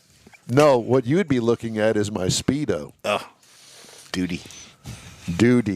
Mm-hmm. Gosh, you guys are... I wanted to get some stories in here. Please do. Oh, my gosh, yes. So here's one that's kind of scary, but it does happen. Former general manager of a Honda dealership in Texas was arrested last Thursday, charged with sexually assaulting 4 dealership employees. Steve Duran, 40 years old, who had worked at Patterson Honda in Wichita Falls until November 30th, was arrested after the Wichita Falls Police Department investigated complaints from 4 women who had worked for Duran at the dealership. The women all filed reports with the police department on December 9th, alleging that Duran had assaulted them, according to the police affidavits used to seek arrest warrants for Duran. Alleged assaults took place during the summer of 2021, according to the police affidavits. The women who filed complaints chose not to immediately report the incidents because they feared Duran would fire them. Oh. Well, he was their boss. Yeah. After each episode, I don't want to get into all that, but after each episode, Duran apologized to the employees and claimed the incidents only occurred because he was intoxicated. So he's a drunk lech. He's a drunk lech. He's a drunk. According to Wichita County Jail records, Duran posted the $500,000 bond and was released on Saturday. It can happen anywhere, folks. So. Yeah. Here's one. You're going to be interested in this one. You ready? Yes, sir. U.S. lawmakers, God, help us all, are introducing right to repair legislation this week to ensure consumers can get vehicles, electronic devices, and agriculture equipment serviced by independent outlets. You know about this. U.S. Representative Bobby Rush, Democrat of Illinois, said Thursday he had introduced legislation to ensure vehicle owners and independent repair shops have equal access to repair and maintenance tools as automakers' dealerships. Public Knowledge Policy Counsel Kathleen Burke said the bill would allow consumers to repair their own devices without needing to get the Copyright Office's permission every 3 years. I don't understand that. A lot of that has to do with going into the database to find the diagnostics to repair your vehicle. All the manufacturers have a pretty extensive database that'll walk you through the diagnostics. Well, it's all subscription. And it's only available to dealerships. Right. Certain levels of it are only available to dealerships. Yeah. Like after it gets 2 or 3 years old, then it gets flooded out into the rest of the market. But you can only get it if you're certified in that particular repair. No, it's not about certification. It's about paying for the subscription. Yeah, if you can afford it. I'll be honest with you, some of those subscriptions, especially like the diagnostic tools, $7,000-8,000 a month. A month? A month. Wow. Oh, my gosh. You got to look at some of the diagnostic tools. There's $60,000 to work on some of the high-end European stuff. Right. So you got to start there, and then you're going to pay $1,500 a month for the subscription. I had no clue. Oh, yeah. Rush's bill would require all tools and equipment, wireless transmission of repair and diagnostic data, that's the subscription. and access to onboard diagnostic systems needed for repairs be made available to the independent repair industry. Availability and affordability are two different things. Separate things. You can have it, to but a you're not large gonna pay degree, for it. most of it is available to the independent world right now. It's just not affordable unless you're specialized in the shop. And then you turn around and, you've made that investment in doing those types of diagnostics. Let's talk about the high-end BMW, Mercedes stuff. Well, then your fees to repair vehicles proportionately react to your cost of equipment and diagnostics and subscriptions. So, well, now that they've screwed all that up and they got the government involved, it's going to really be screwed up. Absolutely. And raise the price of everything. Yep. So, we've talked many times on this program about the shortages of vehicles and the parts and chips and all that sort of thing. But there are different parts of the country. Is there a reason that we're just looking at me? Yeah, I thought you were. No. Okay. They're because I don't like that. But whatever. Sorry. But he has that poster of him in the bathroom. Yeah. Of myself. Yeah. In the bathroom. That's the perfect In the place pink for it. leotards and the red pumps. There's that. I posted a few pictures of some red pumps this week. Anyway, that's another story. We can get to that later if you'd like, but I'd like to finish this one. So we talked about shortages, but did you realize that there are certain shortages in certain parts of the country? I didn't realize that. You would think that it would be shortages across the United States. Nay. According to this from Automotive News. The vehicle shortages has affected dealerships throughout the U.S. greatly, but a study released by analytics firm Growth and Knowledge found that Midwest customers are willing to wait the longest to get the vehicle that they want. Over 17,000 consumers who were aware of the chip shortage were surveyed, and 33% say they would change their purchasing plan because of the shortage.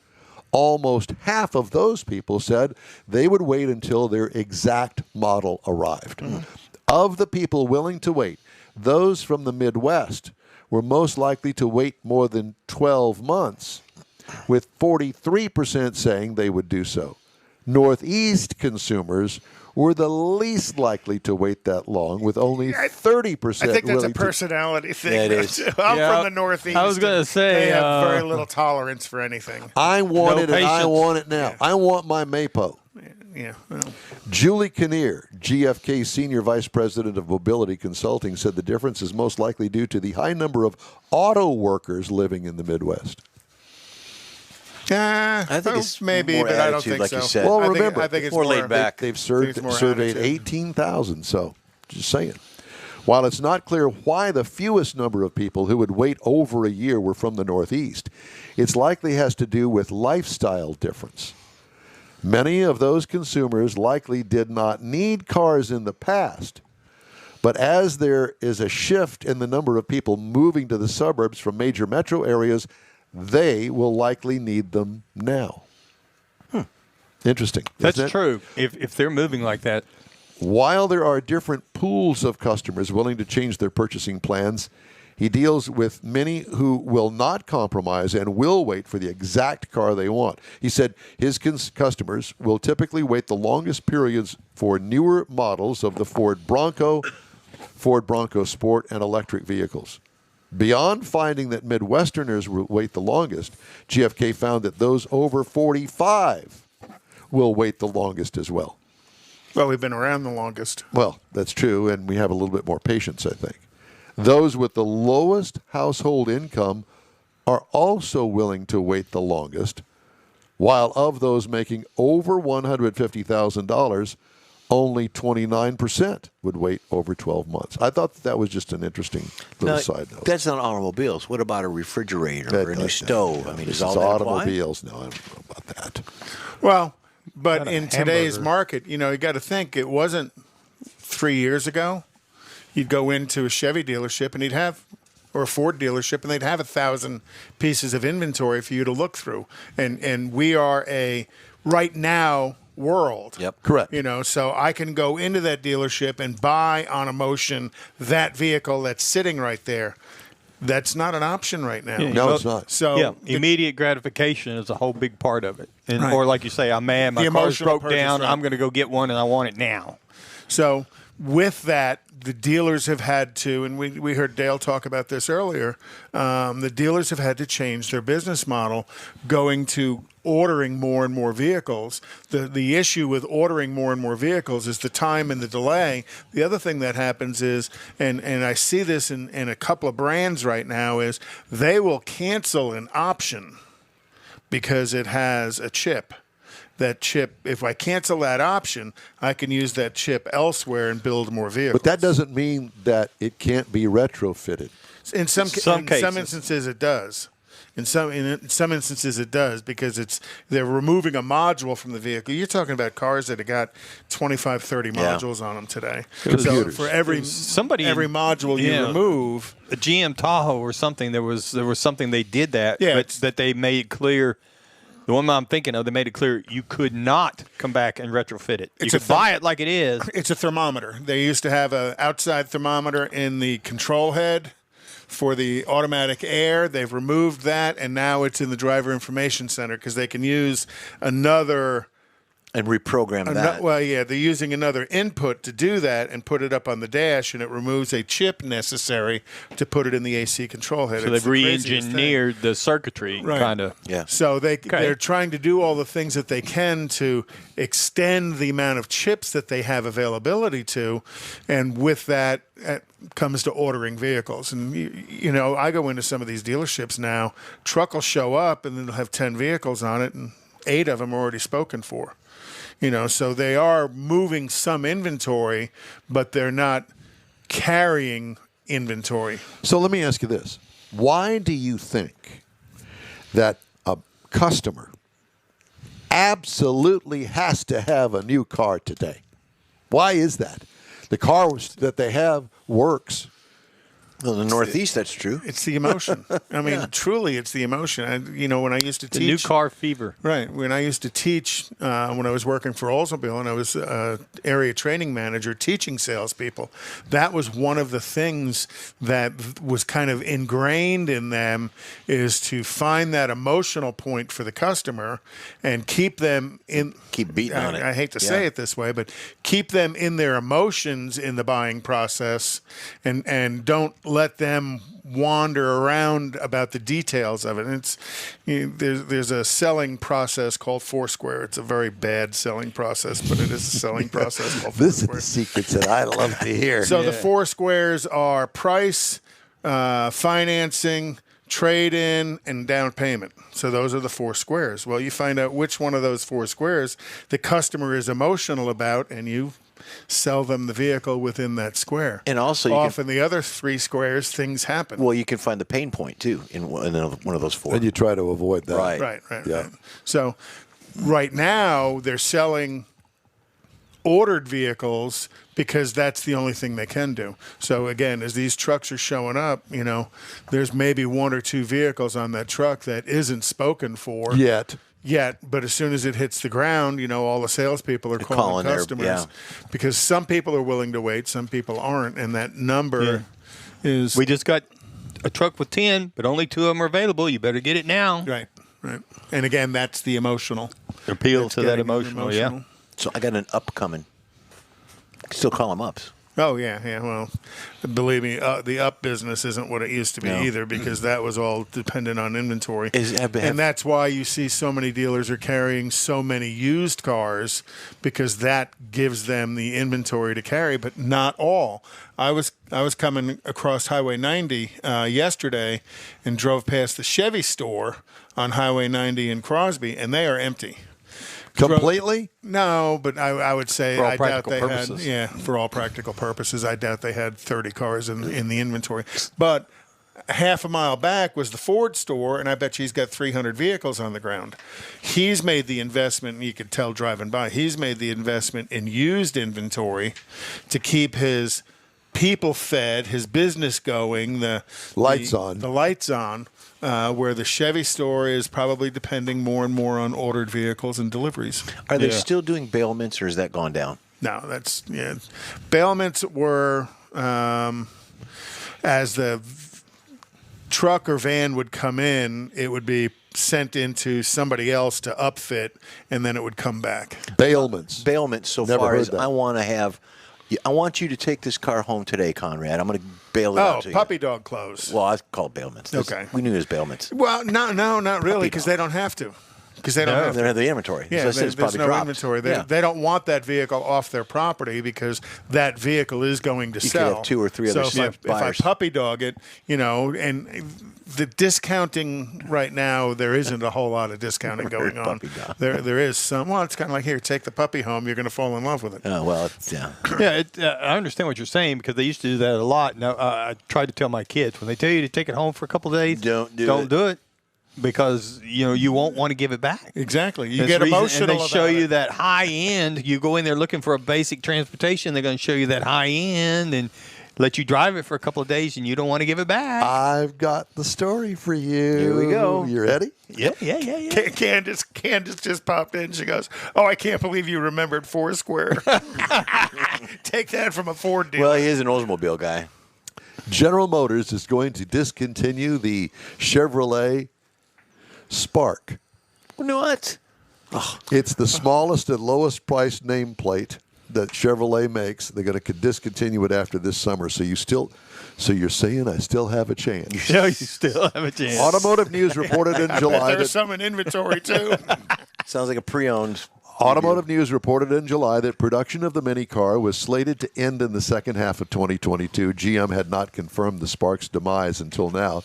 The Trax subcompact crossover, priced from $22,595 with shipping, will become the entry point to Chevrolet.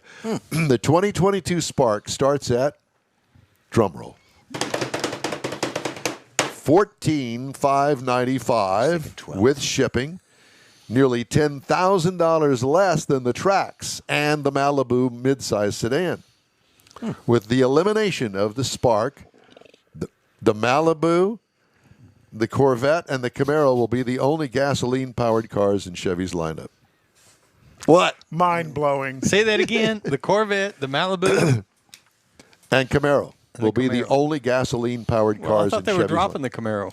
They are. Yeah. Camaro goes away at the I think Next the end year. of 23. Yeah. But this is today. Yeah. Okay. Yeah. So what is NASCAR going to do when there's no more Camaro? Because that's what they're racing. They'll find something. They'll be Yeah. driving Sparks. Sparks. In a quarter-mile circle. Now that car would fit on a quarter-mile track. Exactly. You get 30 Sparks driving around. It'd take 18 minutes to go one lap. Except they'd have to start a new class, at least for that NASCAR, and be called the Bomber class. You get Gina to start the Spark class. The Spark class. Okay. So everybody's going to rush out to the junkyards and find Sparks to race. Put an LS in it and tub it out. Jeez, I don't think so. Be like that golf cart we saw a while ago. You'd be back on your head. Yeah. U.S. auto safety regulators on Tuesday said traffic deaths rose 12% in the first 9 months of 2021 to 31,720, the highest number killed on American roads in that period since 2006, according to its initial estimate. National Highway Traffic Safety Administration said in the third quarter, traffic deaths were estimated to have risen 3.9%. The 12% reported increase in the first 9 months is the highest reported since NHTSA, National Highway Transportation Safety Administration, began using its current traffic fatality tracking system in 1975. Well, that coincides with what Sergeant said, Woodard was saying. Is it's been last year was a very dangerous year in Texas. Well, because people are speeding. There's not as many cars on the road, and you can go 1,000 miles an hour on the Beltway where I drive. In a Cadillac. It wasn't Blackwing. me. It was you. It was you. I mean, I was coming home just the other night. Can't believe it. I'm doing 75, and these cars are passing me like I'm standing still. Oh, yeah. I come in on Saturday morning on Interstate 10. Why? I sit in the middle lane because if you get out there in the left lane, you're somebody's in the going to way. run over. And I'm You're in the doing way. the speed limit 60, and I'm doing 80. Yeah. And I got people passing me. Yeah. Why is there no enforcement on speed limits anymore? I don't get it. They're taking people down for not having regular license plates or those paper plates that are either printed at home or they're robbing the toll road authority. Oh yeah. But they're not taking people in because they're risking all of our lives doing 100 miles an hour. It's dumb. I don't get it. And you know what? If there was anybody who was going to get caught speeding, it would be me. So I just set the cruise control at 75, which is 10 over. And listen, I'm still getting passed. Oh, absolutely. I think I saw one of those Cadillac Blackwings like you were talking about, but Well, it wasn't mine, okay. It went by so fast I couldn't tell Well, for it sure. wasn't me. I didn't do it. Not there anyway. Touche, Mike. Okay, I don't drive so fast. here is a story that I've been kind of anxious to tell you about. You ready? Mm-hmm. You listening? Yep. What? I'm waiting on you to Watching? get to the one I want. The one that you want. The story I want to talk about. I'm waiting for you to get to it. Well, it's this story. There it is. Right there. Is this the story you want to talk about? I don't know. I can't read that far away. You don't have any clue. New AAA study finds driver-facing cameras safest in vehicles with partial automation. AAA analyzed 4 cars equipped with partial automation: the 2021 Cadillac Escalade, the 2021 Subaru Forester, the 2021 Hyundai Santa Fe, and the 2020 Tesla Model 3. In vehicles with partial automation, driver-facing cameras are far safer systems than steering wheel-based ones in making sure that drivers are paying attention, according to a new study released by AAA on Monday. Now, we interviewed our friend at Consumer Reports, and they've confirmed this. Well, I think they had their report out before AAA. The study analyzed 4 different vehicles, and I already gave those to you. But the Cadillac and Subaru use driver-facing infrared cameras, a direct system to monitor drivers' attention, while the Tesla and Hyundai use sensors on the steering wheel and indirect system.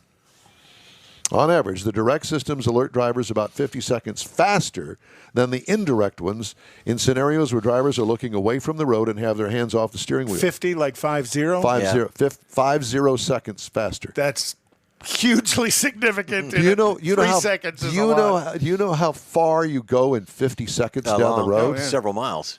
Well, I don't know about that. Depending on how fast you're going. Long ways. 75 miles an hour, it's at least a mile. Yeah. The percent of times test drivers were engaged during their drives was approximately 5 times higher with camera-based systems than the steering wheel ones. Well, that will probably soon become standard equipment. And that's why I'm doing the story. In each test, the Hyundai Santa Fe's highway driver assist mode performed the worst. Ooh. AAA is not the first to recognize the lack of safety features in these vehicles with partial automation, and in January, both the Insurance Institute for Highway Safety and Consumer Reports released their own reports on vehicles with partial automation, calling for these cars to implement safety measures, both direct and indirect. One of the reasons these measures are so important is that many drivers believe these are self-driving vehicles. Right. According to AAA, a 2018 study conducted by AAA even found that 40% of Americans believe this. Look at the commercials. Much of this is because of misleading marketing on the part of automakers about these features, or the misleading names of these systems, such as Autopilot or Super Cruise. I told you that commercial it's bogus. Once they get it to where they can put it in the RVs, you get out on the highway, you set it up, you go in the back, you make you a sandwich, grab a beer, some chips, maybe catch a nap, and let the car drive for you. Beetlejuice is driving. They're towing a boat on an open highway, passing cars, clapping your hands. That's right. Incredible. Not me. You can just see it. And then didn't show up to the car show to prove it. They weren't there. No, they weren't. I think that's what Woodard was talking about. I still don't understand that. So Chevrolet shows up. Mm-hmm. Was Buick there? No. But Buick and Cadillac wasn't there. Cadillac was there. Buick and GMC weren't there. Okay, Buick and GMC weren't there. But there are other divisions of General Motors that was there. As a corporate footprint. Why not? I don't understand it. So these 2 divisions of General Motors was there. These 2 weren't. Can you imagine being a GMC dealer? Why? I want my truck there. I want to show you what my truck can do. No, screw you. And I wanted the corporate to do it so that I can keep my truck at home and sell it. Yeah. You saw the Rams. It'd be interesting. I wish I could go to the Chicago Auto Show and see who shows up there. I bet you everybody shows up there. It'd be interesting to see. Yeah. Is it? And it's not because the automakers aren't making any money. They're making more money than they ever have. Yeah, profit margins are bigger. Yeah. No inventory, no discounts, no incentives. No, nada. Well, I've gotten off course here, and I don't have time for your car clinic. That's fine. All right. Can you save it till next week? I'll do anything you ask, Don. Ooh. Anything? Anything. He said that. And you heard him say that. And I'm writing it down in their car clinic because I don't have any notes to take for what he talks about. Ainsley is jealous. Dave is jealous. Well, I think that that was an unusual. Like Peter Frampton, show me the way. You know, I've known this about you for how many years have we known each other now? Too many. 11 years? Oh, gosh. Yeah, it's been 11 years, believe that or not. And definitely a shout out to George. Thanks for the help with the I know. Lainey this morning. His second cousin. ATX. Yeah. ATX. Okay. So we're not going to talk about the Tesla that runs the stop signs? No. Okay. Tune in next week. No, I don't have that story. You dreamed that up. No. I've got a commercial to play, so All you right, just you play gonna your commercial. I got a all button right, to all push. right, Oh, fine. my gosh. Shut up. Houston, we have a date. Saturday, March 19th, 2022. It's the premiere of the all-new Tailpipes and Tacos Cruise-In, and you are invited. Tailpipes and Tacos kicks off a new seasonal format, and first up is the Spring Cruise-In at the Lupi Tortilla in Katy, 8 to 11 a.m. Saturday, March 19th. Tailpipes and Tacos will award trophies for Best Hot Rod, Best Classic, and Best Modern Classic, so make plans now. Tailpipes and Tacos is Houston's coolest cruise-in, and this one brings it all together for Spring 2022. You'll enjoy seeing the best hot rods, show cars, classics, and resto mods, along with Lupi Tortilla breakfast tacos and adult beverages. There's no fee, and you can automatically compete for custom Lupi trophies. It all happens at the Lupi Tortilla Tex-Mex in Katy on the Grand Parkway at Kingsland Boulevard, just south of I-10. Get your ride ready for the all-new Spring Tailpipes and Tacos, Saturday, March 19th. Spectators are welcome. The In Real Time Car Talk Show will be there, too. Let's celebrate the arrival of spring and the return of Tailpipes and Tacos, March 19th. We'll see you then, weather permitting. Is your business or company looking to stand out in a crowded advertising market? Looking to reach the real auto enthusiast? Well, you found it. You're listening or watching in real time, and so are your fellow enthusiasts. The In Real Time Car Show now reaches 500,000, and we can put together a marketing plan that will engage them in your product, business, or service. To get the tires rolling, just shoot us an email to our marketing director, Jeff Zekin. His address is jeff@nwheeltime.com. If you're in charge of your company's small, medium, or large business anywhere in the U.S., let the On Hold Company help you retain customers and promote your business on your telephone system. Promote special sales or company info when placed on hold. The On Hold Company provides custom on-hold messages with professional male or female voices, licensed background music with no long-term contract, no monthly recurring bill, and updates your messages as needed. Call the On Hold Company at 713-223-HOLD or go to onhold.net. Well, thank goodness. That's a wrap for this week's In Real Time Car Talk Show. Hey, when you're on Facebook, One button. please, Just one button. and one extra computer. It was 2 buttons. Please give us a like, tell your friends about us, share a junk if you would, please. You'll get Conrad's unicorn hunting features, along with all things automotive, all week long. There'll be some fun stuff in there, too, along with upcoming car-related things to do and entertaining car talk. The In Real Time Car Show streams live on Facebook, YouTube, Twitch, and on InWheelTime.com every Saturday, 8 to 11 a.m. Central. 30-minute podcasts are available from your favorite podcast outlets 7 days a week. Your fault, too. Bernie. Keeping them up. The In Real Time Chief Engineer is David Ainsley. Our marketing manager and video technical director is We Need More Jeffrey Zekin. Give me $1. Bernie Sanders. For booking agent and podcast Persimmon, Mike out of this world Mars, and his royalty King Conrad DeLong, I'm Don Armstrong. There you go. Today's show is a presentation of the Unfrozen Snowman 2022. Be sure to join us again for our next live show, Saturday, February 12th, 8 to 11 a.m. Central, right here on the Smoke and Mirrors Network. And don't forget, it's going to be Valentine's weekend, too. Yep. Hasta luego. We'll see you later.